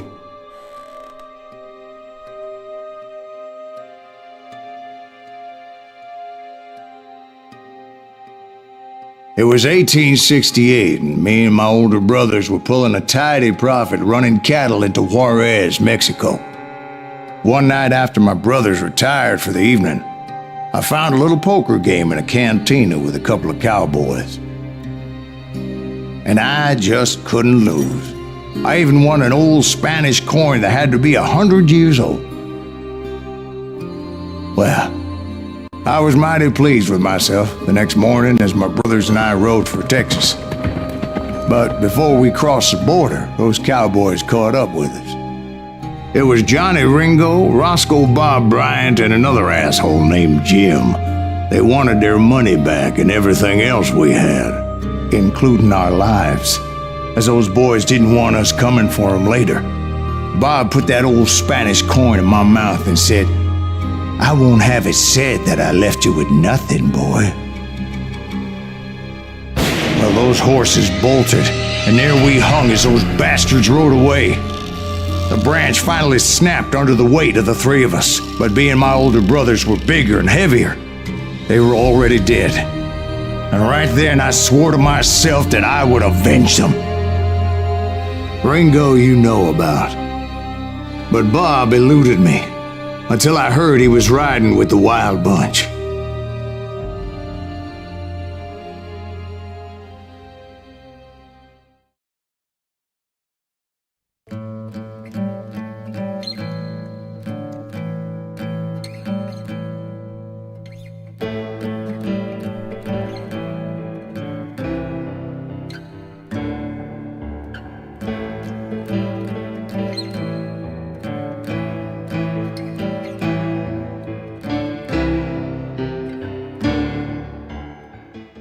I'd been on their trail for months, ever since they left their hideout in the Bighorn Mountains.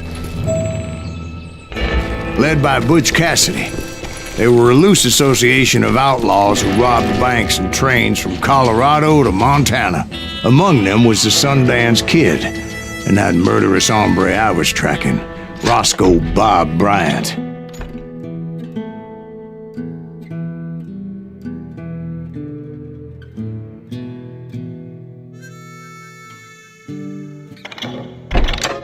Were you a part of that giant Pinkerton posse after the Wild Bunch? No, boy. A circus like that would have slowed me down. Besides, I wanted Bryant all to myself. I'd heard about a large shipment of gold being transported to Wilcox, Wyoming on the Overland Flyer. I figured the Wild Bunch would likely hit such a treasure, and by God, I figured right.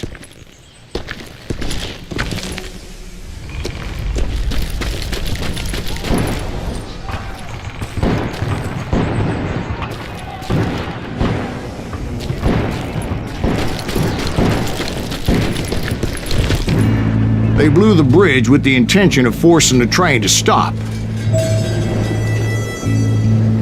Well, I assumed the Wild Bunch was likely in the still intact part of the train high above, so I had no choice but to make my way up through the passenger cars dangling down. I was determined to make that sumbitch Bob pay for what he did to my brothers.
I found the device they used to blow the tracks, so I knew I was headed in the right direction.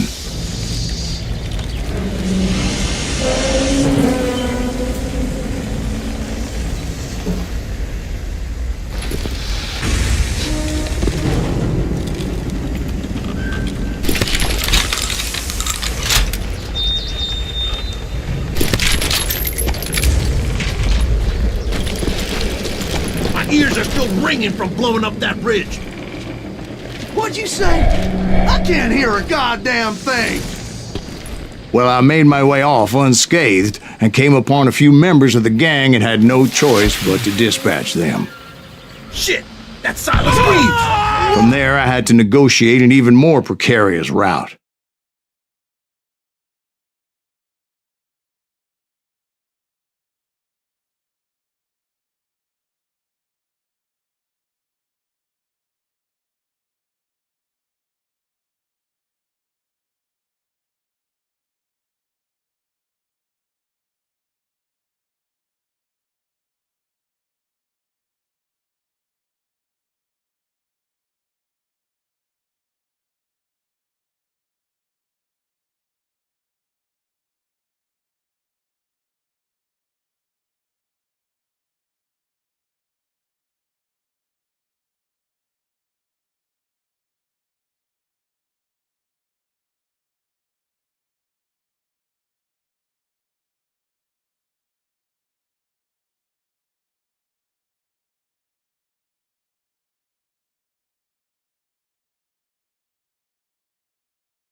The hell?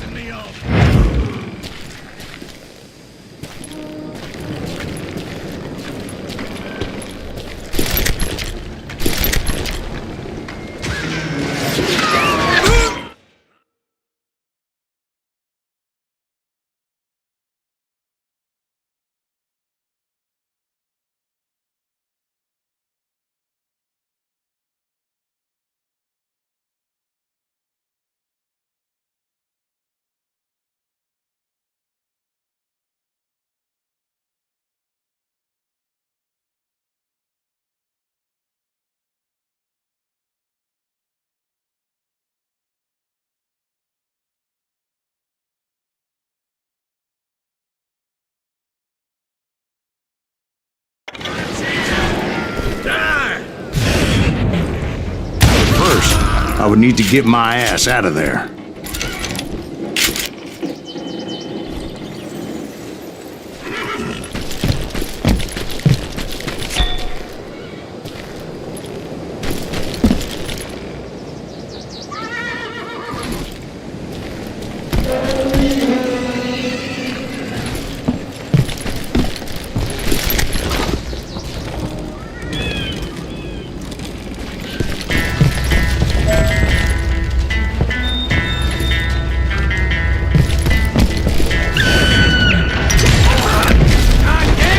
Jumped from the frying pan into the fire as the train was clearly fixing to fall.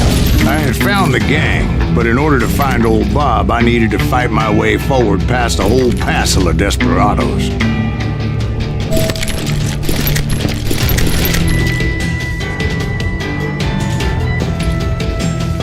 Outside, inside, any way I could, I made my way towards my prey.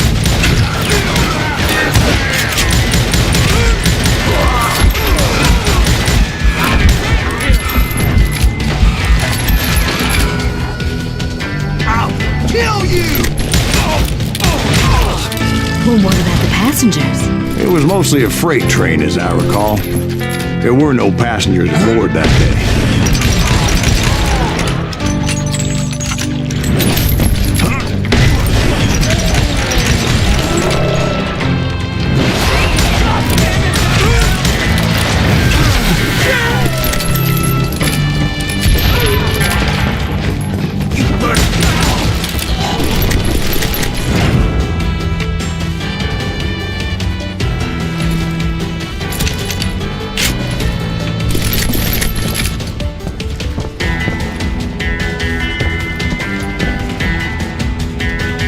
I mentioned before, I am not fond of heights. But I was too busy dodging bullets to worry about falling to my death. Odds were I was likely to die that day anyway.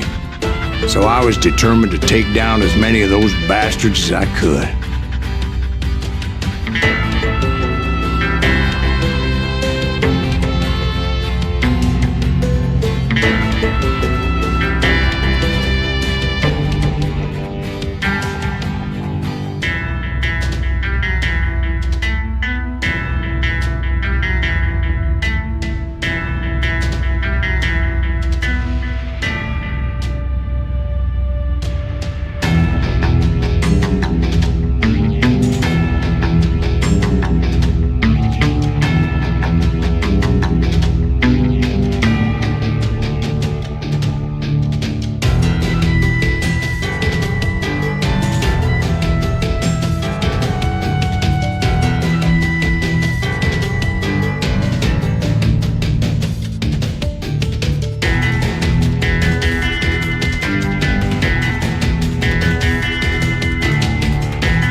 Times it was like shooting ducks in a shooting gallery. The only difference is these damn ducks shot back.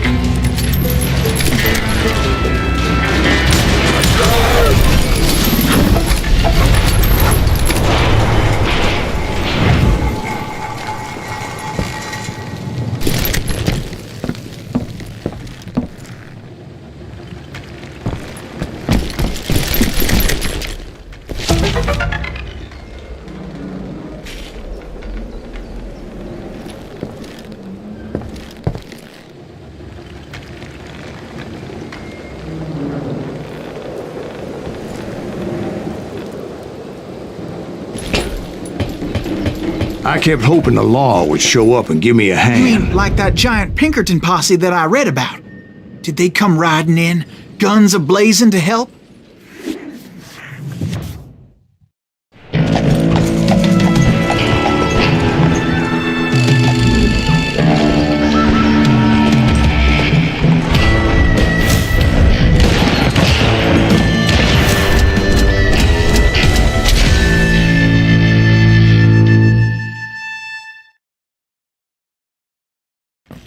Help?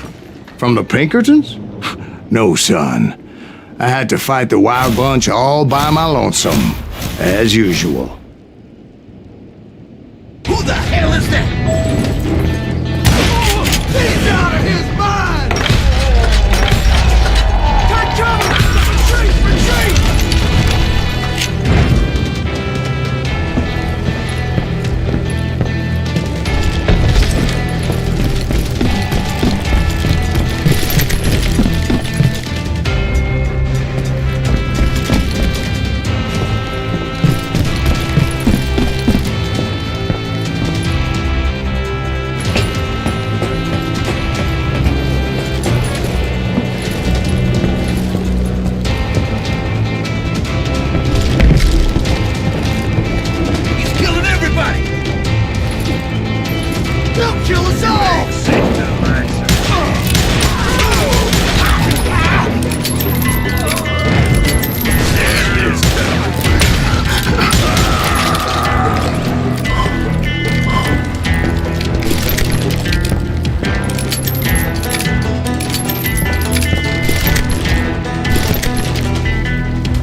is, those dime novels didn't portray this as it happened, did they? Only a few stragglers were left, and I had to cut them down pronto if I was going to stay on old Bob's trail.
Once I silenced all those guns, I went searching for my nemesis, determined to finally have my justice. But the only survivor who welcomed me was George Flat-Nosed Curry. Who was he?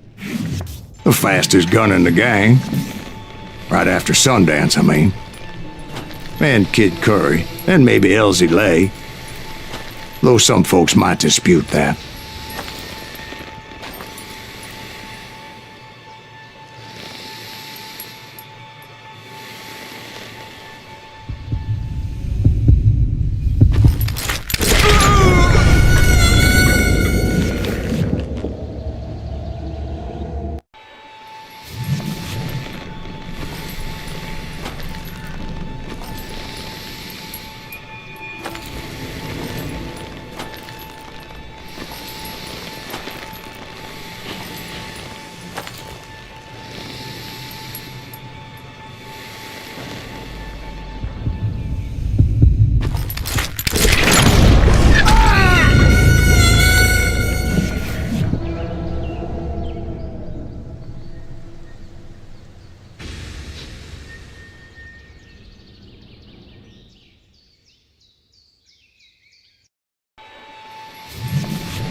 The fastest gun in the gang.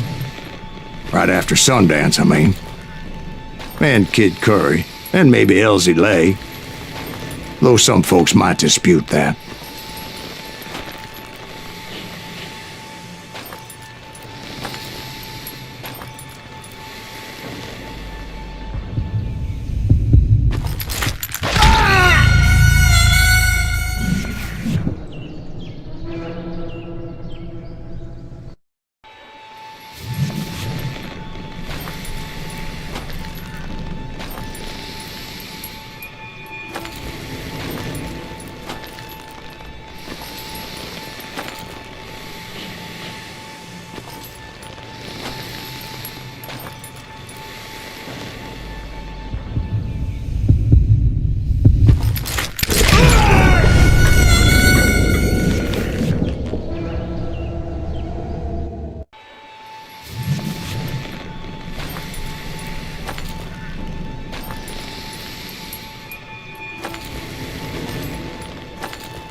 On that very same day, Butch Cassidy and the Sundance Kid decided to leave the Wild Bunch behind and decamped for South America.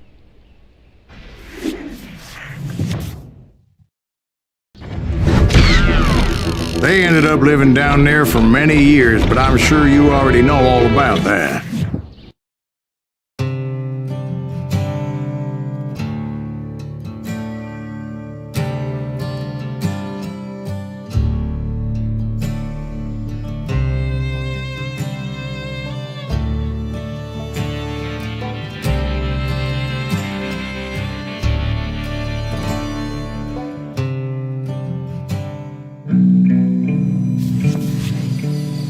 I tried to find Bob Bryant, but it was as if he'd disappeared.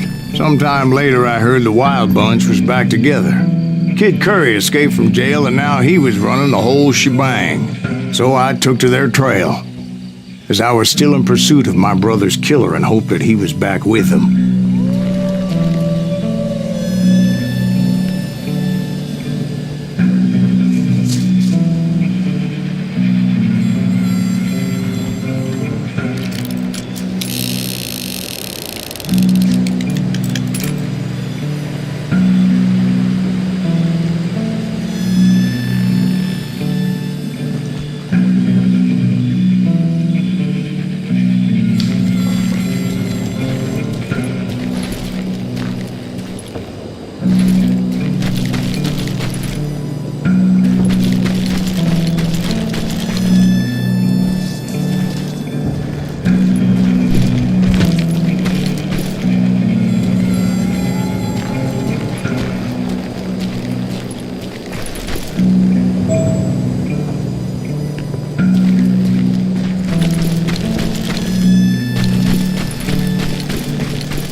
Kid Curry's kinda crazy, ain't he?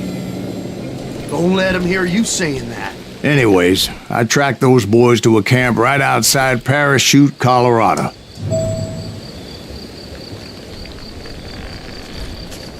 Who's shooting at me? We're under fire!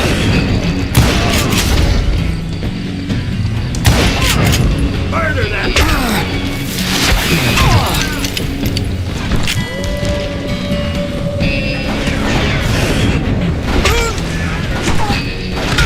Being outnumbered, I didn't bother with a warning shot. I just started taking those bastards down.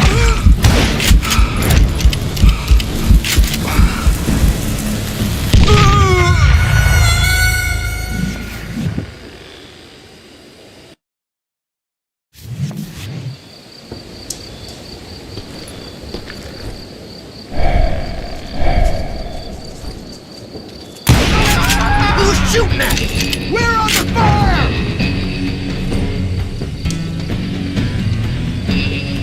This some bitch is pissing me off!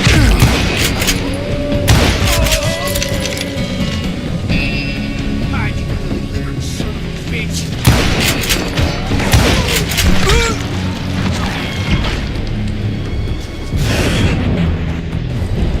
Kill him already!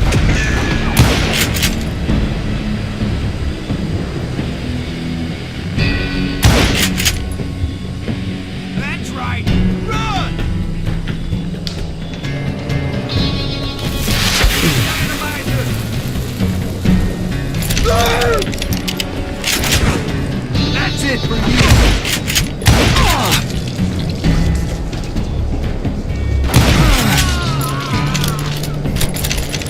Old Bob wasn't among them, and neither was Kid Curry. I could sense him close by, however, plotting something nasty. I just needed a clue as to their whereabouts.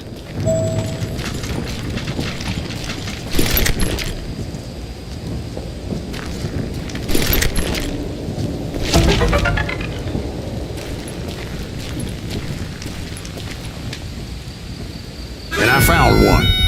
A map with their bold plan clearly marked. This time they were fixing to blow up a train trestle. Property of the Union Pacific.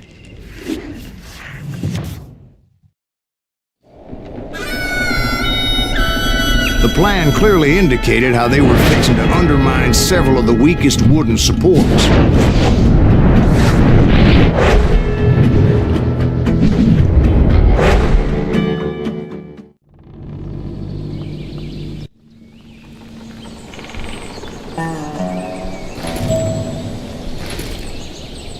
Kid Curry was considered the wildest of the wild bunch. It was said that he fathered 85 bastard children, though some say it was only 5.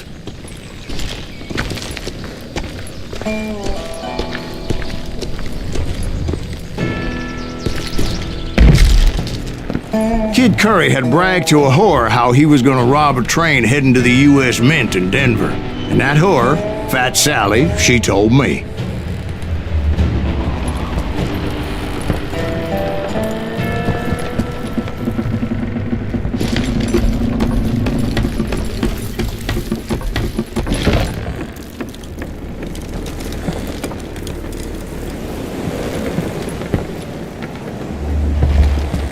The bridge was rigged with dynamite, so I decided I'd best be careful confronting those bastards.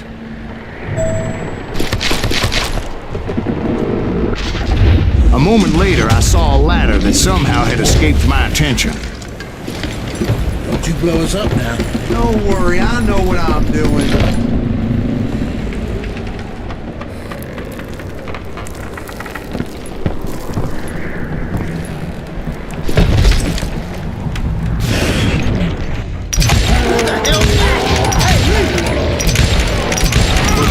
Bunch did not take kindly to my presence and attempted to blow my head off.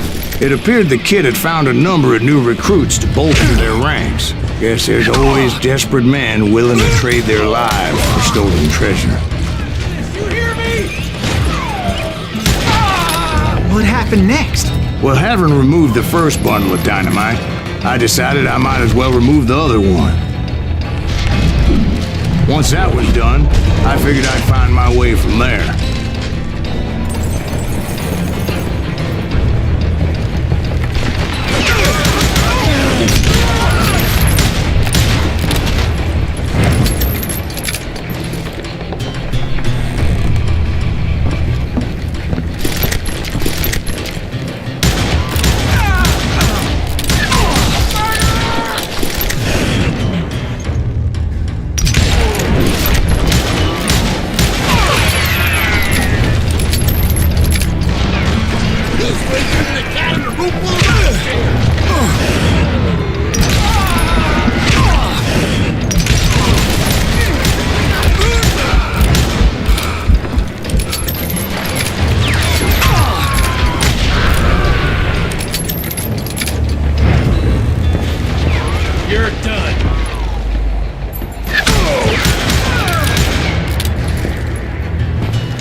what happened then?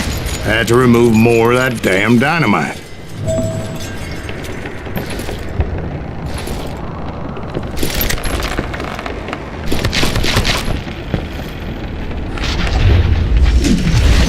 It must have been terrifying trying to make your way across. I was sweating it a bit, but then I noticed a footbridge tied up on high, so I shot the rope.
So that was all the dynamite?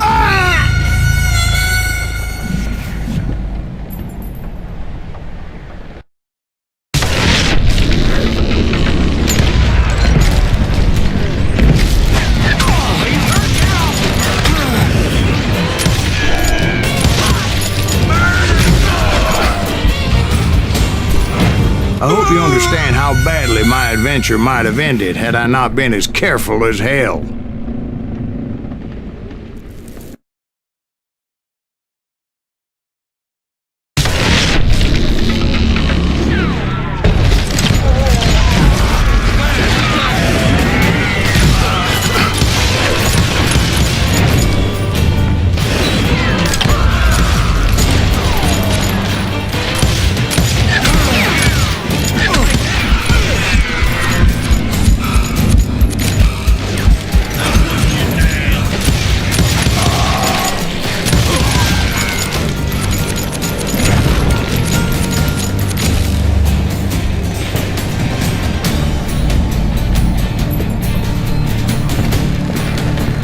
So that was all the dynamite? Funny you should mention that, darling. As actually there was a fourth charge impeding my progress.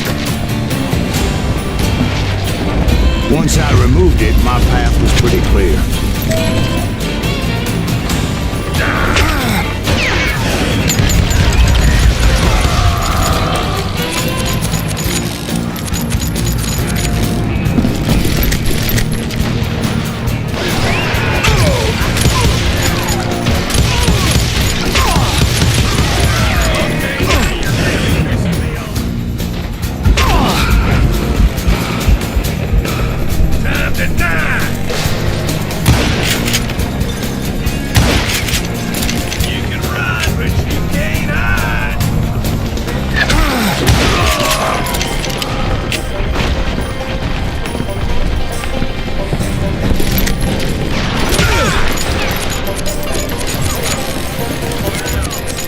This asshole has a death wish!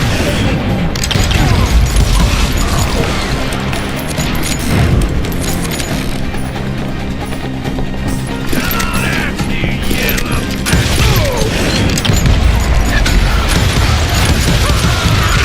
So I proceeded onward. I realized that that way just wasn't gonna work. I needed an alternate path forward.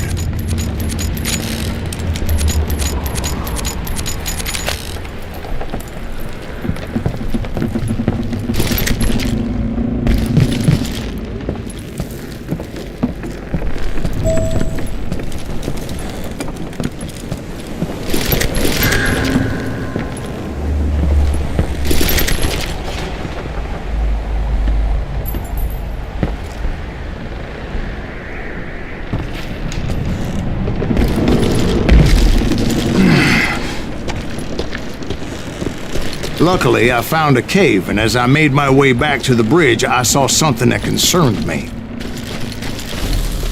It was a long burning fuse, and it was moving fast as hell. I had to catch it.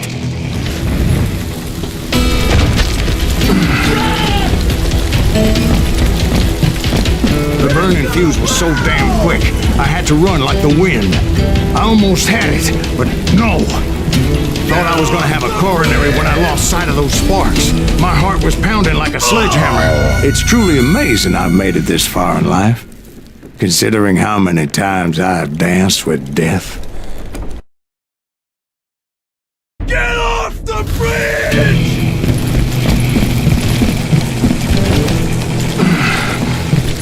I knew that failure meant boom. Then, finally, at the last moment.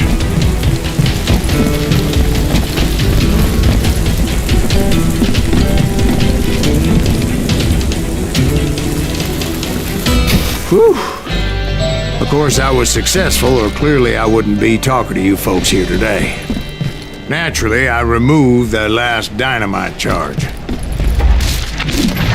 Well, it was a touching reunion. But by this time, I was thoroughly exhausted and dragging my ass as I was not a young man anymore.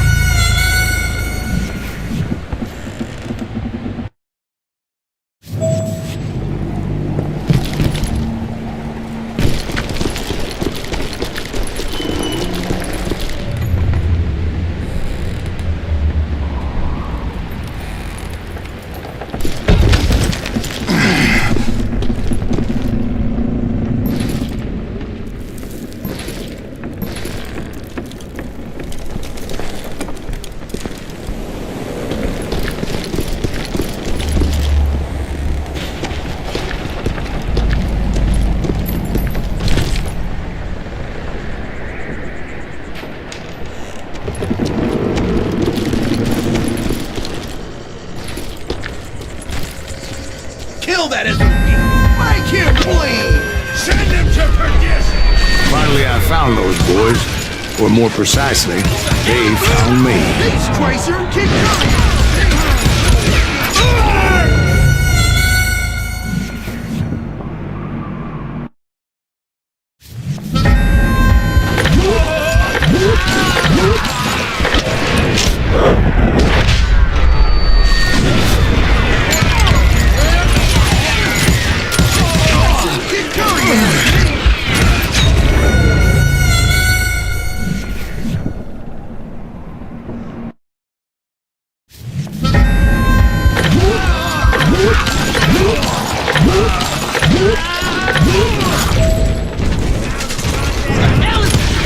Beast Tracer and Kid Curry, that's me! Not even gonna dance! This is gonna hurt!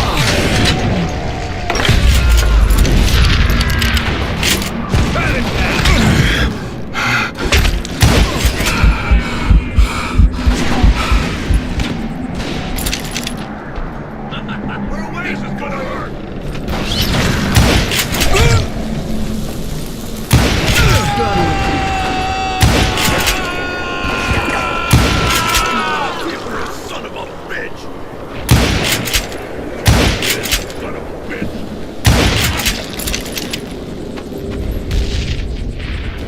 Just kill him, for Christ's sake! Come on, bro!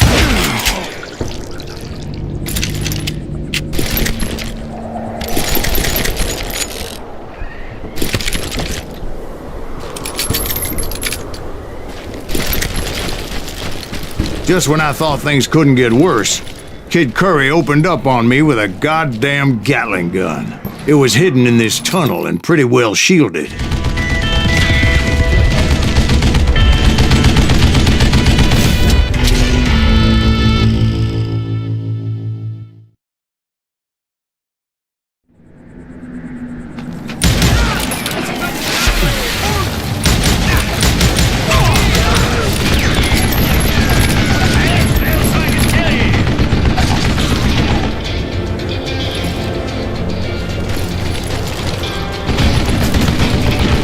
Luckily, I had located some dynamite. I still, however, had my work cut out for me.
I met Kid Curry himself.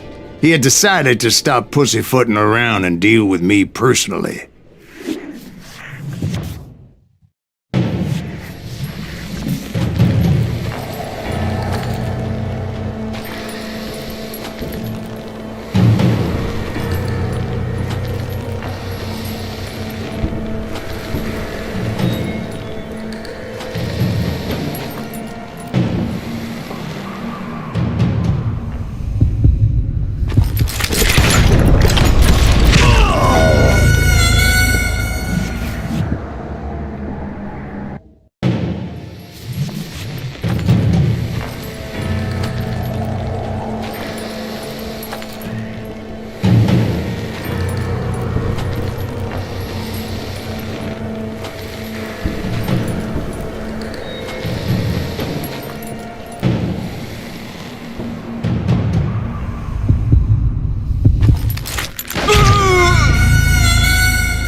Fast as he was, I was just a bit faster.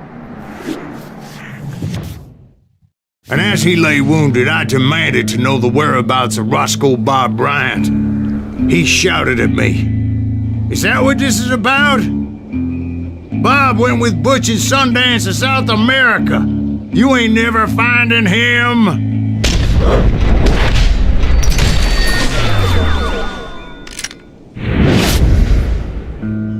Those were his last words.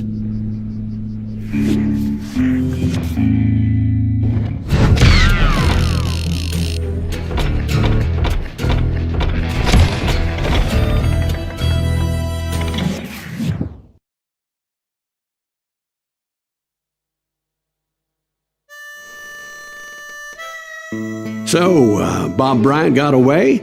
I knew I'd never find him in South America. What about the other killer? Yeah, you kinda glossed over that one. Well, I found Jim not long after my showdown with Ringo. At the time, he was riding with the James Younger gang. Did I neglect to mention that?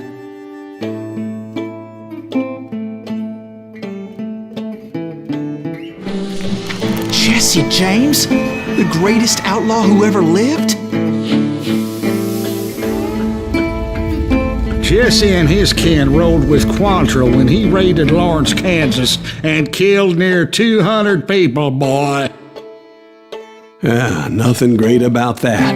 And from there, him and his brother went on to rob banks and trains from Kansas to Missouri. Which is why there was such a rich bounty on.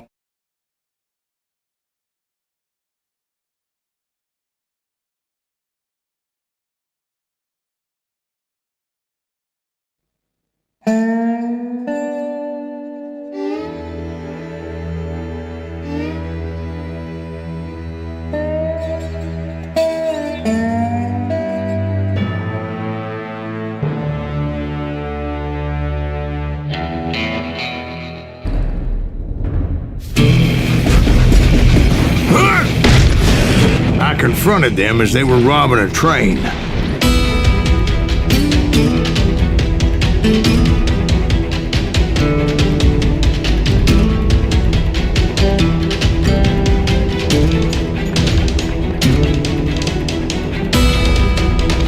bullets were flying.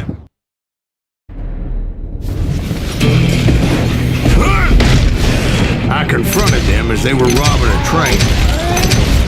Bullets were flying at me from every which way. But I knew I'd have to fight my way forward if I was gonna find this gem.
How'd they stop this train in the first place? Well, the James boys were experts at this.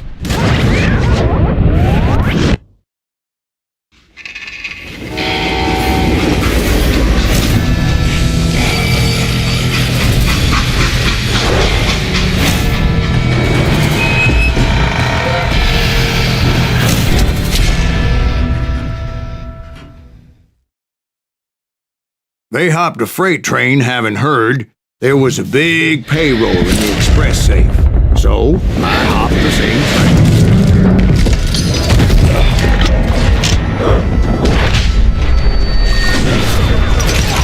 What the heck just happened?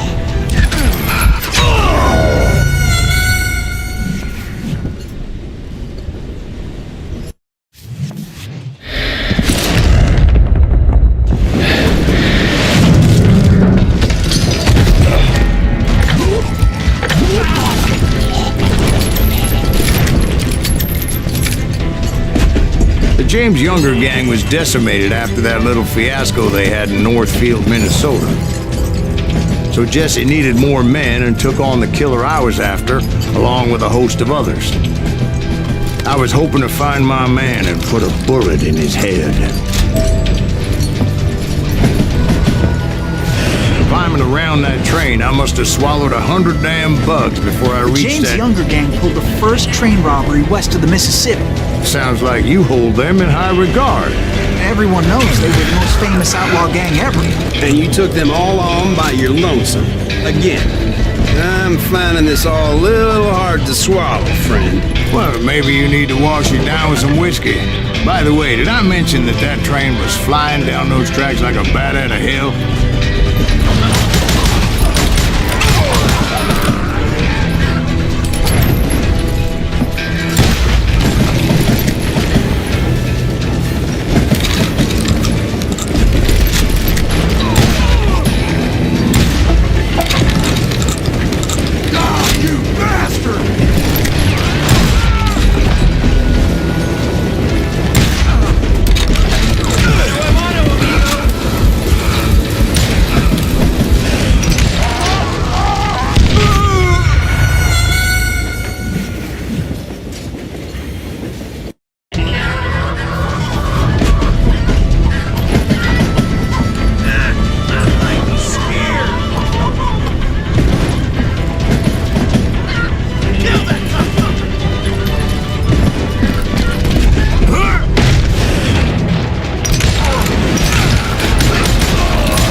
find the gentleman's facilities. Suddenly I have an urgent need to drain my one-eyed snake. Well, I've had more than a few drinks, and I've been sitting here for quite a spell. Right through there. Let me show you.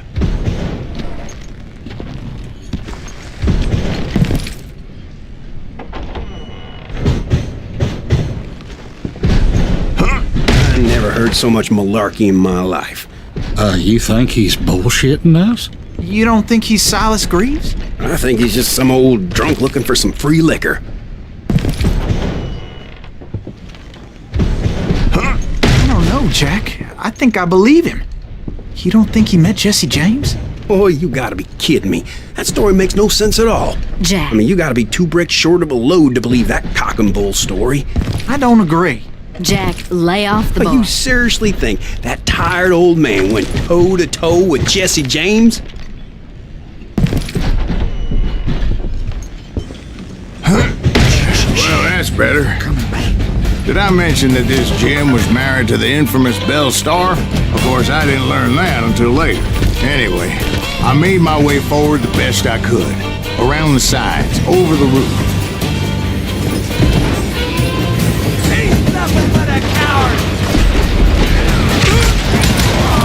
At some point, some sumbitch saw me and shouted out, "It's a damn Pinkerton!" Now, I never worked for that limey cocksucker, but I guess they assumed I was one of his assassins. Those evil bastards firebombed Jesse's mother's house and killed his stepbrother. So it's no wonder each and every asshole on that train wanted me dead. Everybody's always mistaking you for somebody else, aren't they? Why is that, I wonder? Don't rightly know, Jack. I'm just telling you how I remember. I bet you are.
Of course, I didn't learn that until later.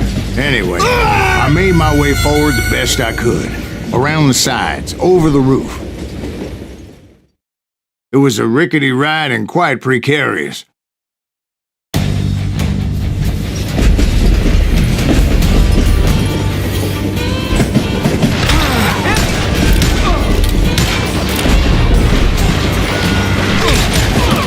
At some point, somebody saw me and shouted out, "It's a damn Pinkertons!" It's a damn Pinkerton! Now, I never worked for that limey cocksucker, but I guess they assumed I was one of his assassins.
evil bastards firebombed Jesse's mother's house and killed his stepbrother. So it's no wonder each and every asshole on that train wanted me dead. Everybody's always mistaking you for somebody else, aren't they? Why is that, I wonder? Don't rightly know, Jack. I'm just telling you how I remember it. You are.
Came across a flat car piled high with logs and had to come up with a creative way to make my way forward.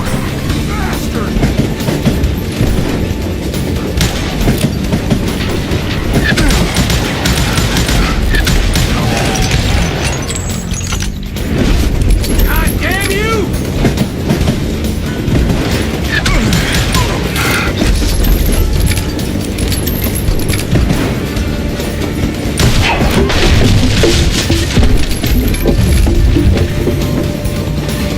I wondered if I was ever going to find the front of that train, or the bastard I was after. Right about then, I was attacked by some asshole on a Gatling gun. Well, seems like you run into a lot of them. Asshole? Gatling guns. Yes, I did. Now, I don't remember how I took it out. It was either a bullet or dynamite. Where would you find dynamite? Does it really matter, Jack? You're messing with the flow of the story here.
was looking for Jim and shooting any son of a bitch stupid enough to get in my way. And that included Jesse James himself.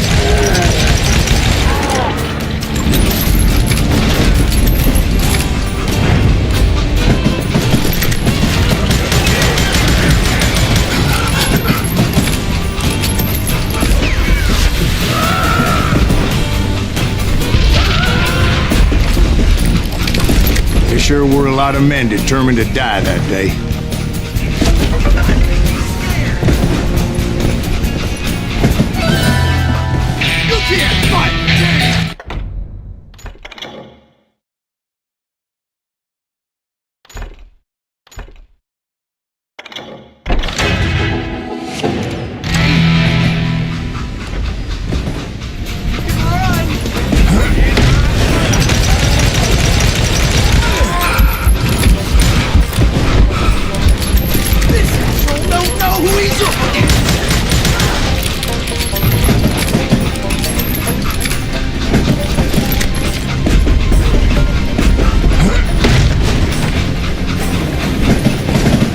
It was then that Jesse detached the express car from the rest of the damn train.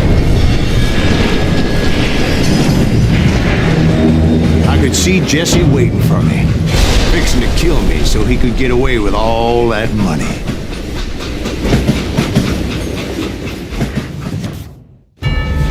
You had a showdown with Jesse James? Of course he didn't. Everybody knows that Jesse was killed by Bob Ford. Yeah, Jesse went out like John Wesley Hardin. Coward shot him in the back of the head. Guess it doesn't matter how far you run, does it, Ben? Your past always catches up with you.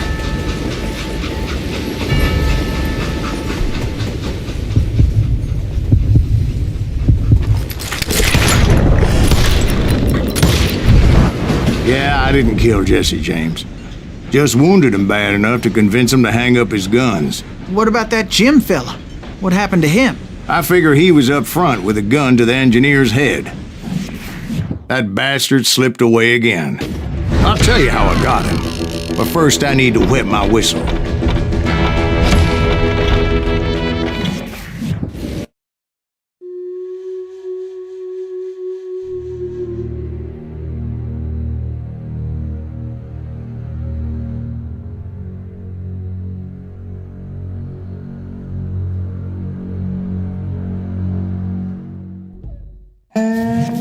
After my showdown with Jesse, I continued to track his brother, Frank, and that son of a bitch, Jim.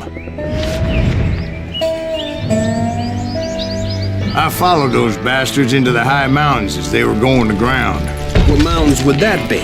Somewhere in the Ozarks, I believe. The perfect place to hide out from the authorities.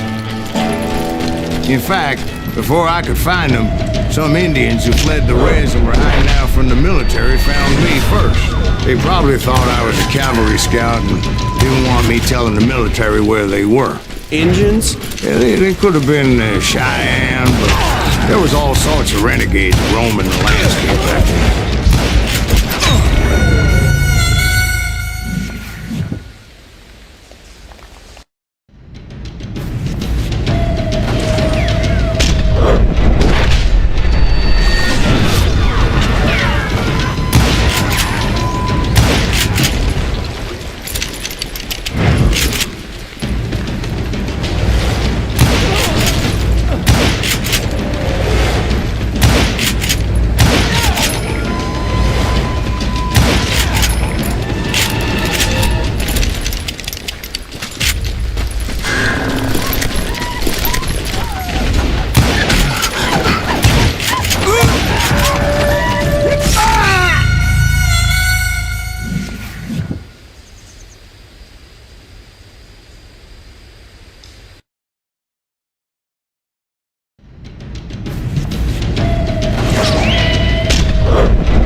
Hey, how about another whiskey, Ben?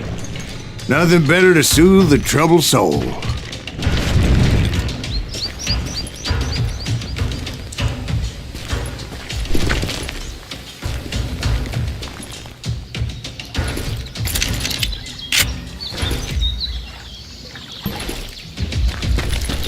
Now, where was I? Indians, right. I had more than my share of run-ins with the red man. Like that time. Did I tell you about Grey Wolf? Yes, sir. You did. Ah, of course I did. In fact, I can still remember that old medicine man's words to me. Jesus Christ, we're back to that again. You carry great darkness in your heart. It will claim your soul. You will come to this place again and kill many more men. And the darkness will grow until it consumes everything you are.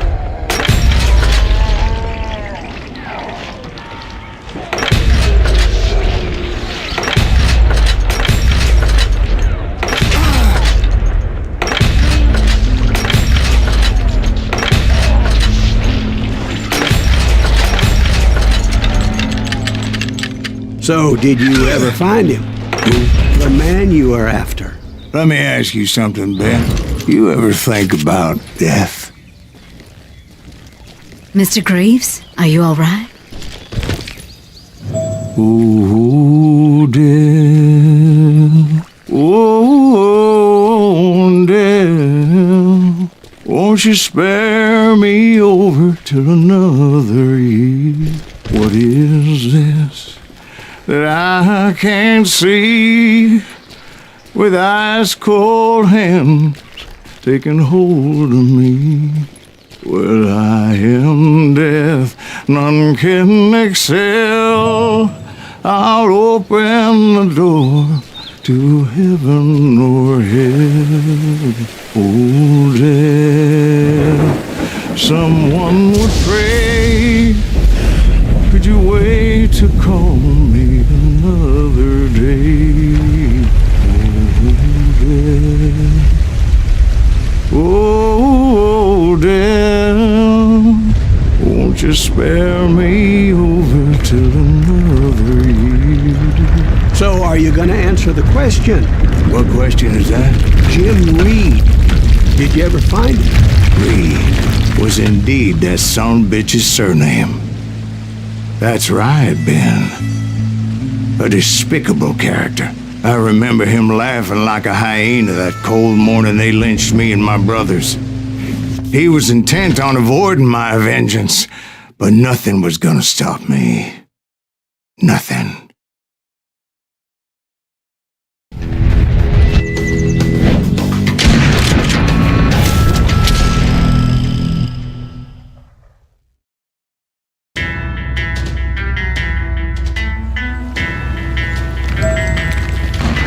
I finally did track those outlaws down. They had long rifles with scopes and were well positioned to pick off any poor soul who came anywhere close.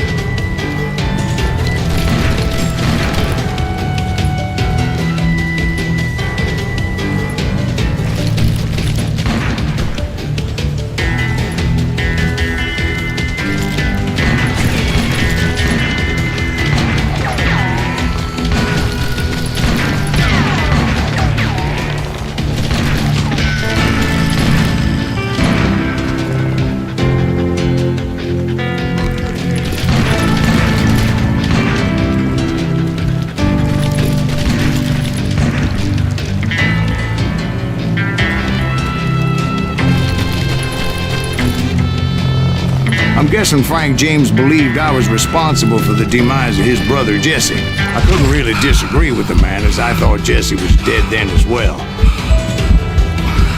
He backed off as I closed in on him, but he was still intent on killing me.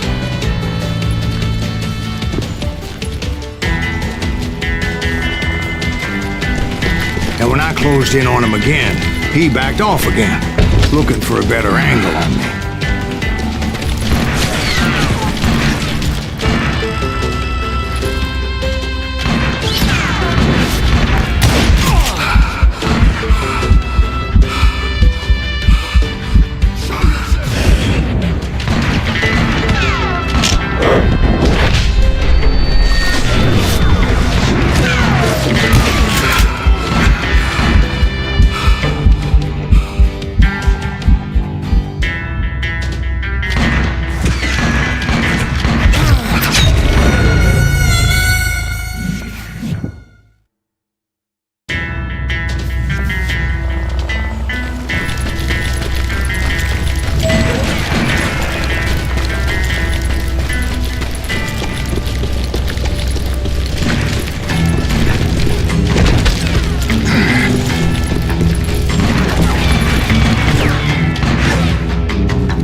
Well, I can't fault Frank for wanting his revenge, as I was there for the same damn reason myself. At this point, I'm guessing you think Silas Greaves is a worse murderer than Jim Reed ever was. No, sir. A man who spent half his life killing somebody's brothers, fathers, sons.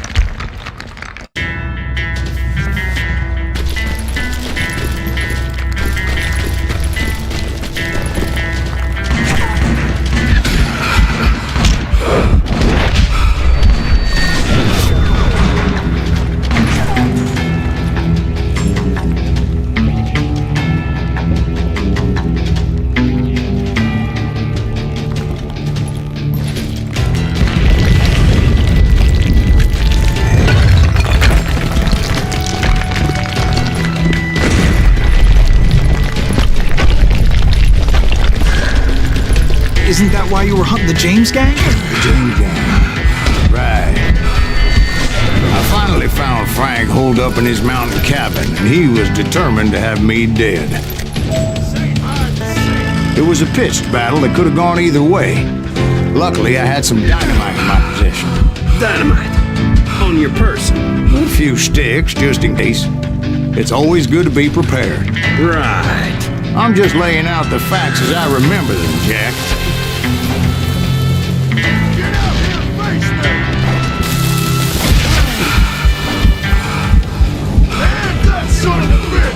Come here!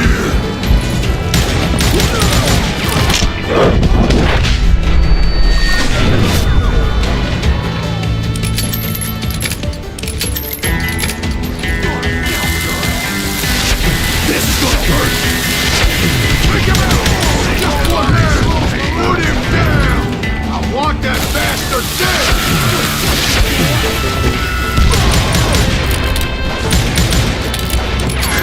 Silly liver bastard! That's you in too!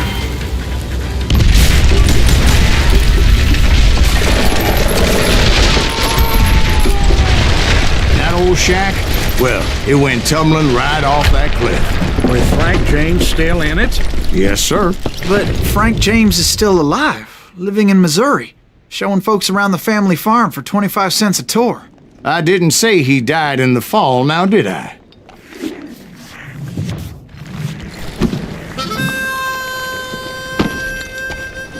I'm done with this damnable outlaw life! Kill me, don't kill me, do what you will! At this point, I just don't give a shit! I explained to Frank that I had nothing against him personally and that I was looking for someone else. You want Reed? Have at him! I never did like that bastard! I am done here! We parted in peace as Frank pointed out the path to my prey before making his way back down the hill.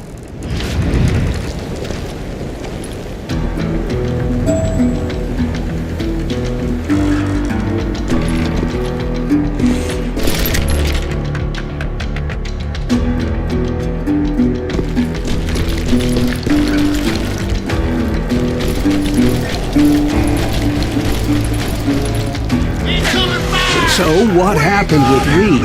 Well, I finally found the last of the gang hiding in a nearby cave. First, I had to dispatch the lookouts.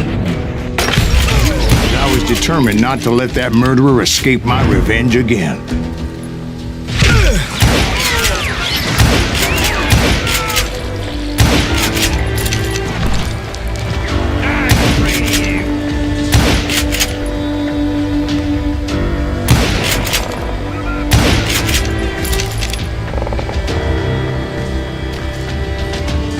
That's a good day to die!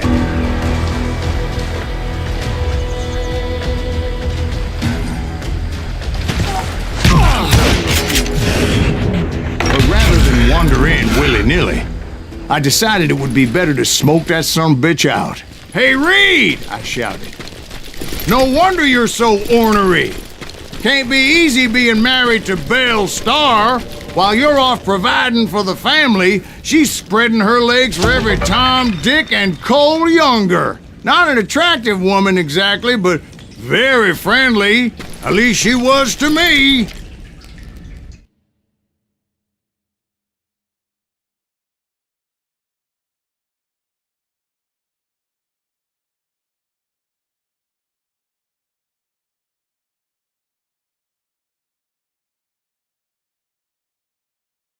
Son of a bitch!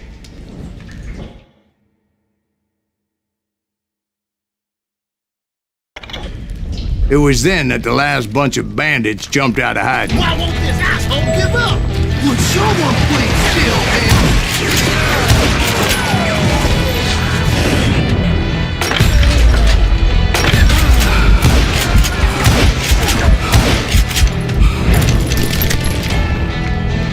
Don't let him through!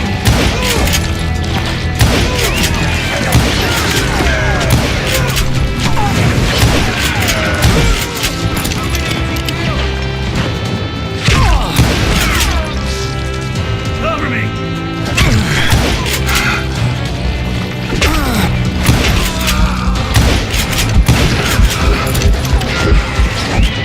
Why won't this asshole die?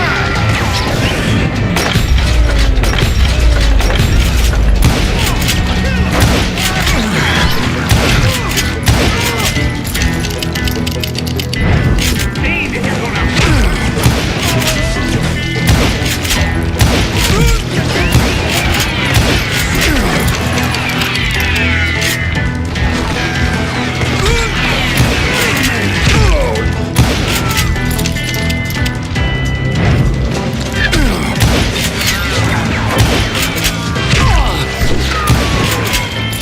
Eventually, it was just me and Reed. I had waited a long time to face him down, so I could repay him for what he did to my brothers.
had waited a long time to face him down, so I could repay him for what he did to my brothers.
And repay him I did.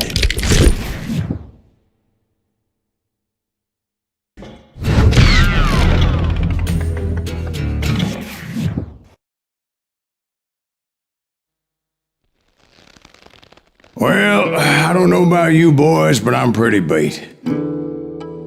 Well, it's too damn bad you never found that Bob character. Seems a shame you never had to pay. Well, funny thing about that, I did have one more chance at him.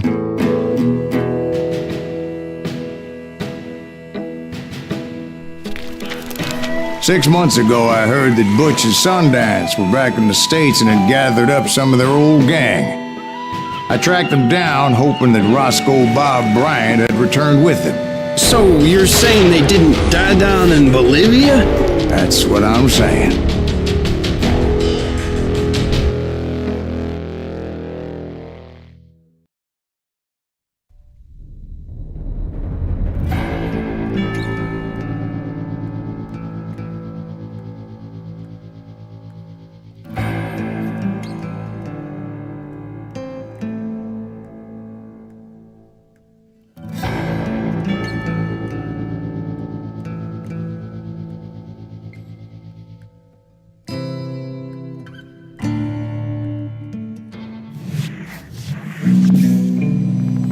For 40 years I had waited to get my hands on the last of my brother's killers.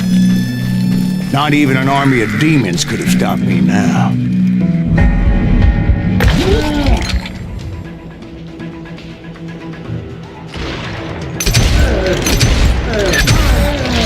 Both Johnny Ringo and Jim Reed fell fairly quickly. But the last one, Roscoe Bob Bryant. That son of a bitch had managed to escape my vengeance time and time again.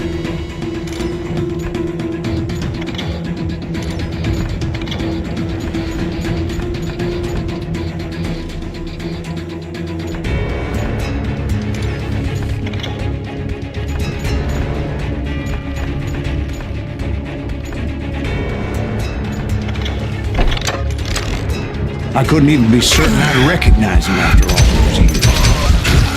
By now, he had to be close to 70.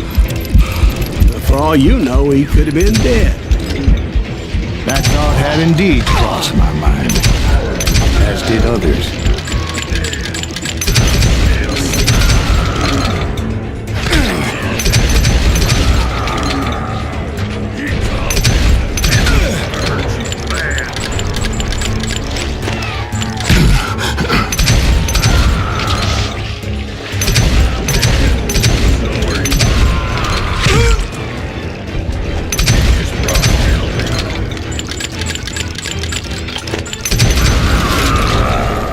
For instance, did my thirst for vengeance turn me into something worse than the man I was after?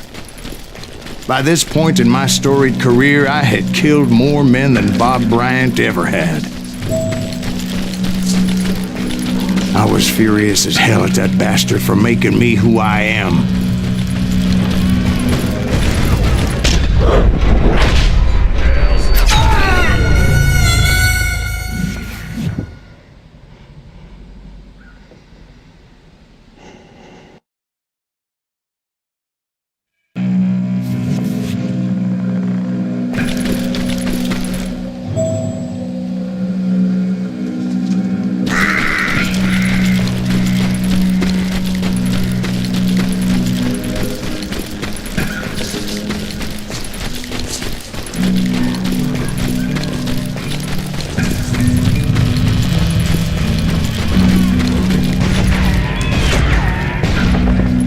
Nothing stopped me from taking his life.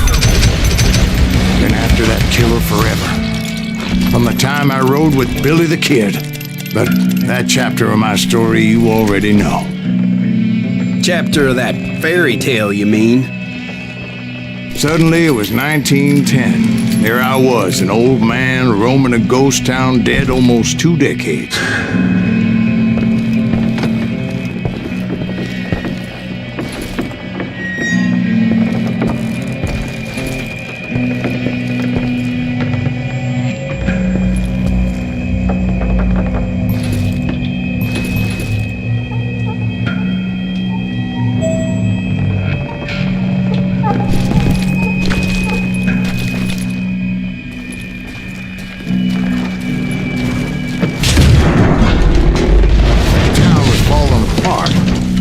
Just like me.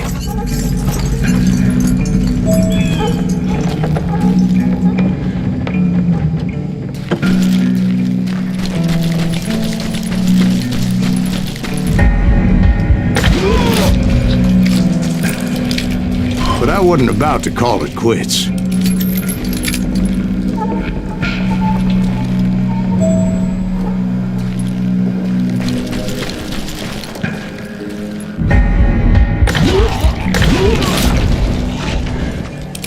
Even though the ghosts of my dead brothers were begging me to end what I started so long ago. Mr. Graves, are you all right? Would you like some water? The Wild Bunch knew I was there. They were after a treasure they had hidden before they fled, buried in the grave of a dead amigo. Some folks think the town is haunted, so they figured there wouldn't be many people poking around.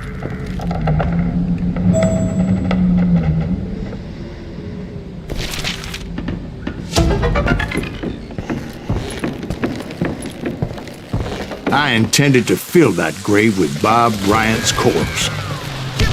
But like I said, the bandits knew I was on to them. They lured me in and hit me with everything they had.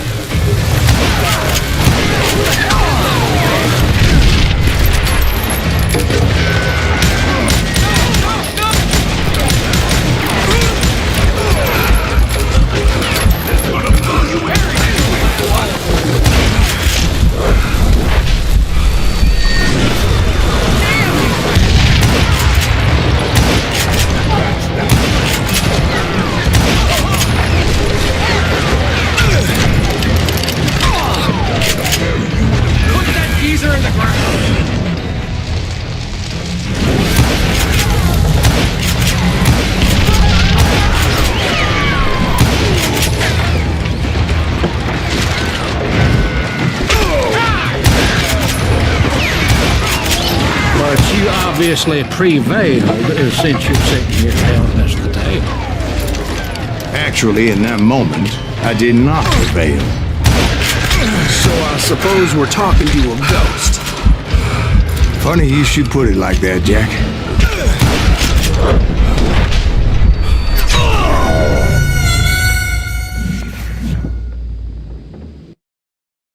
Catch this, son of a...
Because when I woke up...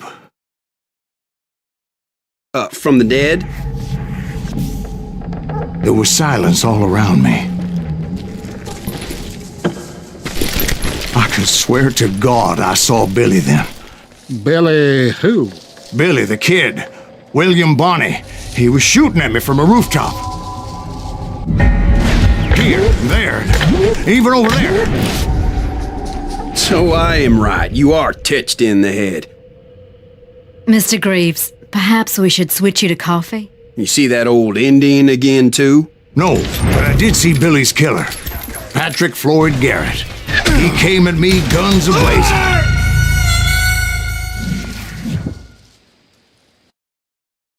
But I knew that old war horse had died 2 years before. I wondered if maybe I was dead too and confronting the ghosts of my past. Perhaps all my sins were coming back to haunt me and drag me down to perdition.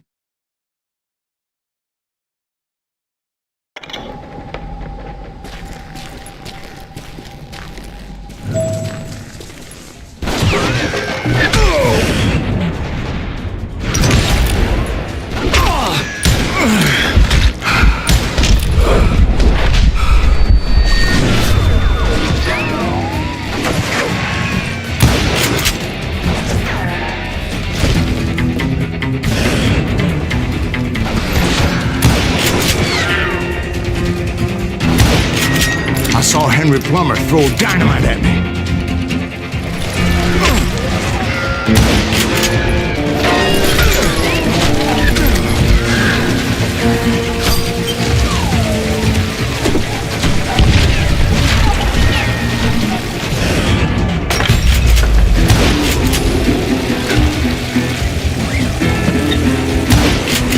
In the gates of the cemetery, I saw John Wesley Hardin. Just like I remembered him.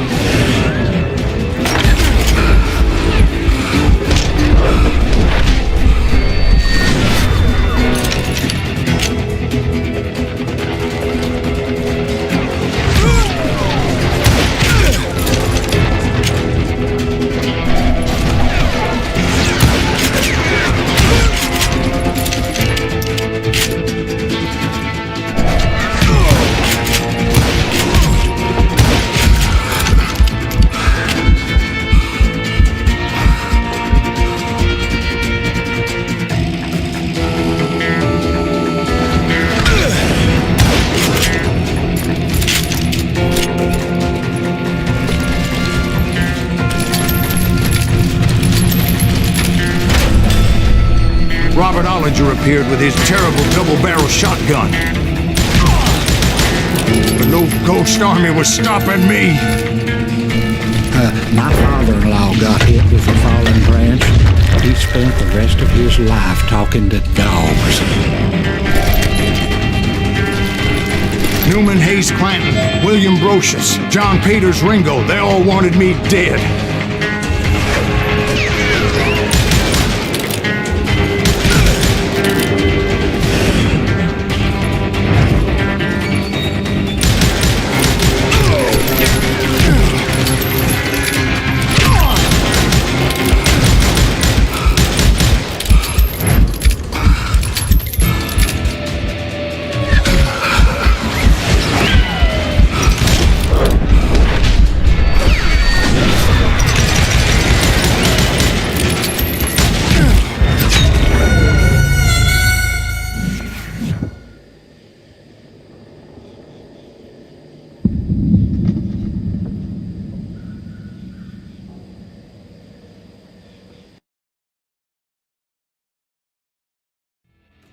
Newman Hayes Clanton, William Brocious, John Peters Ringo, they all wanted me dead.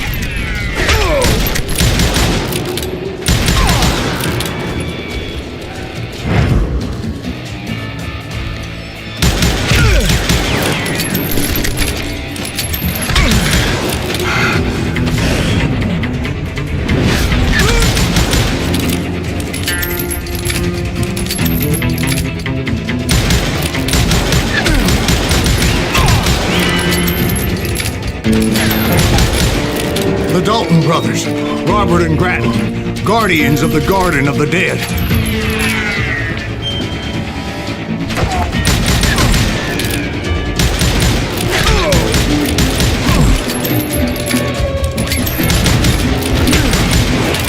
George Curry and Harvey Logan, alias Kid Curry, both thirsty for vengeance from the great beyond.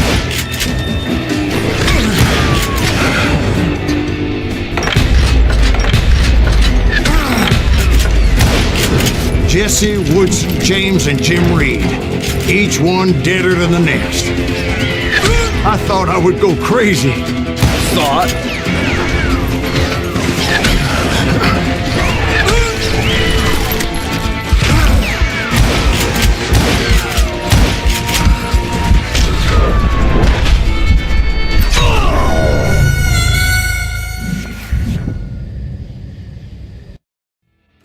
The Dalton brothers, Robert and Grattan, guardians of the Garden of the Dead.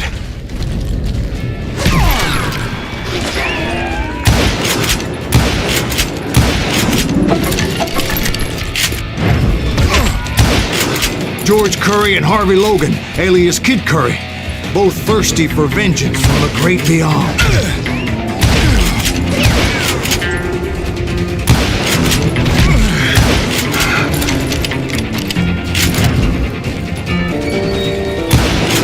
Jesse, Woodson, James, and Jim Reed, each one deader than the next.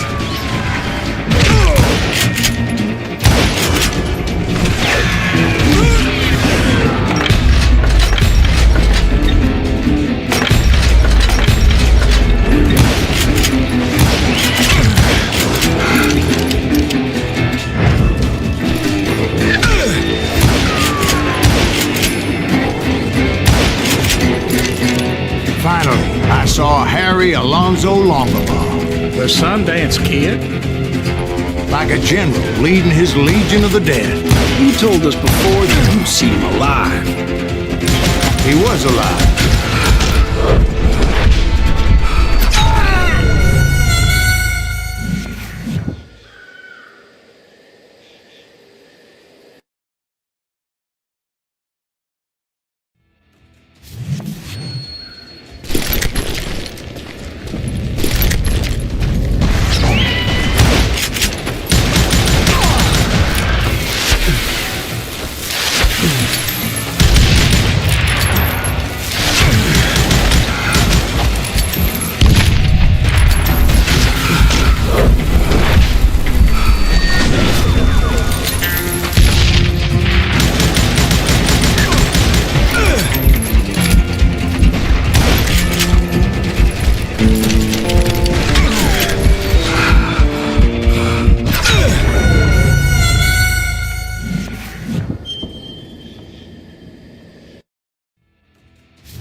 called to me from afar. It was Robert Leroy Parker, a.k.a. Butch Cassidy, coming at me from out of the fog. Thanks for taking care of that bastard.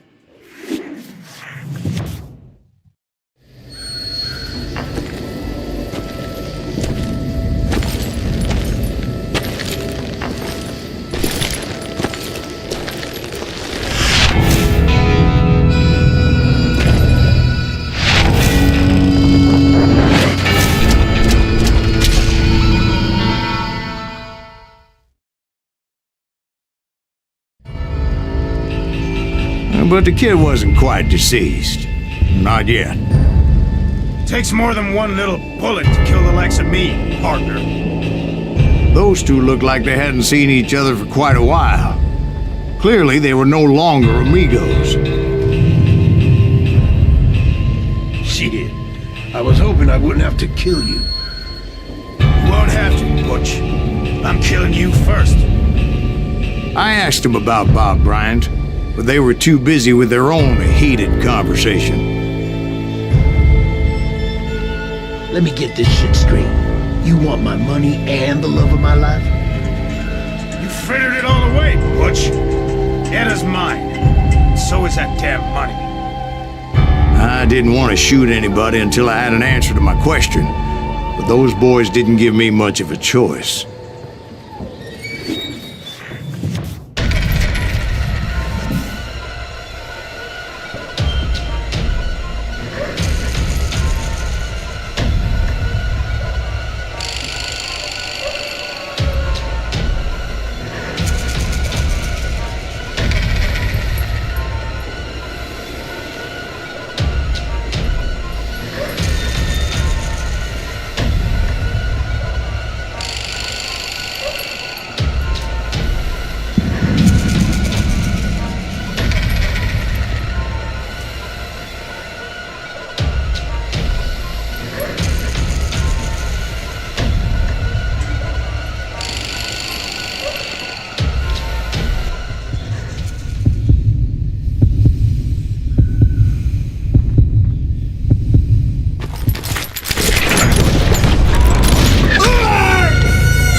Butch Cassidy and the Sundance Kid died there in that cemetery not 6 months ago.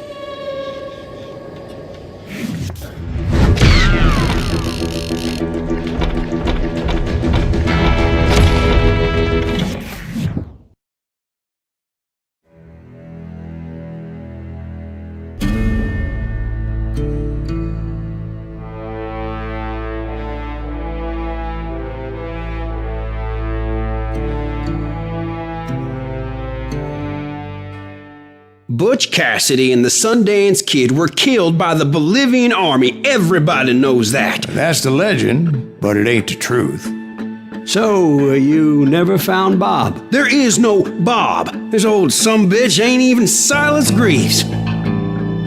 Sir, is that true? Have you been pulling our legs this whole time? Well, not the whole time. Oh man, I think you've worn out your welcome here. Maybe you're right, Jack.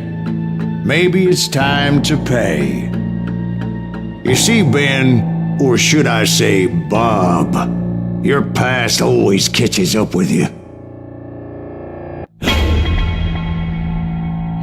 I was a different man back then, crazy. Drinking, I've changed my ways, I swear to you. If I could turn back the clock, But you can't, Bob.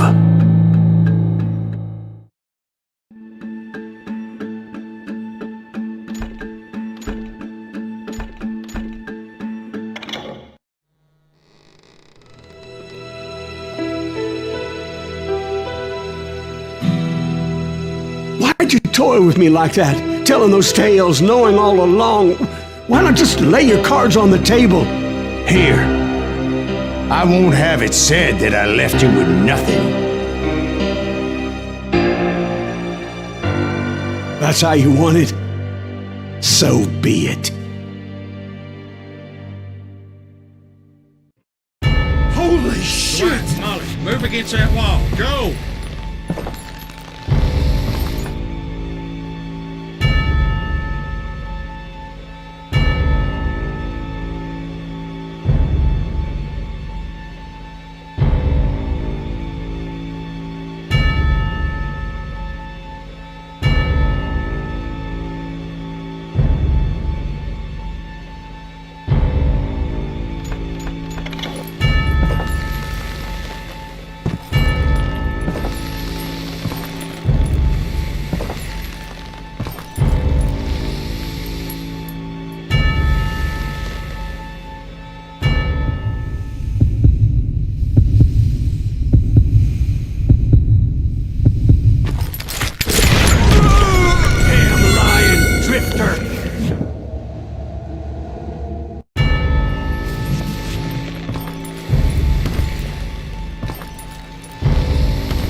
Did you know it was him all along? Cassidy told me Bob was in Abilene before he died. But I wasn't sure Ben was my man until he revealed how much he knew about Ringo and Reed. The coin, of course. Well, that was the last nail in that particular coffin. I better go get the sheriff. You okay, boy? You're looking mighty shook up. Dwight, maybe you best go home. Young Eisenhower here is leaving for West Point tomorrow. He shouldn't get caught up in something like this. I think I might head out myself at this juncture. Unless you want to stop me, Jack. No, sir, Mr. Greaves. So where are you going now? Now that you had your revenge? Doesn't really matter, does it? As I've sold my soul for it, and will never again walk with those I have lost.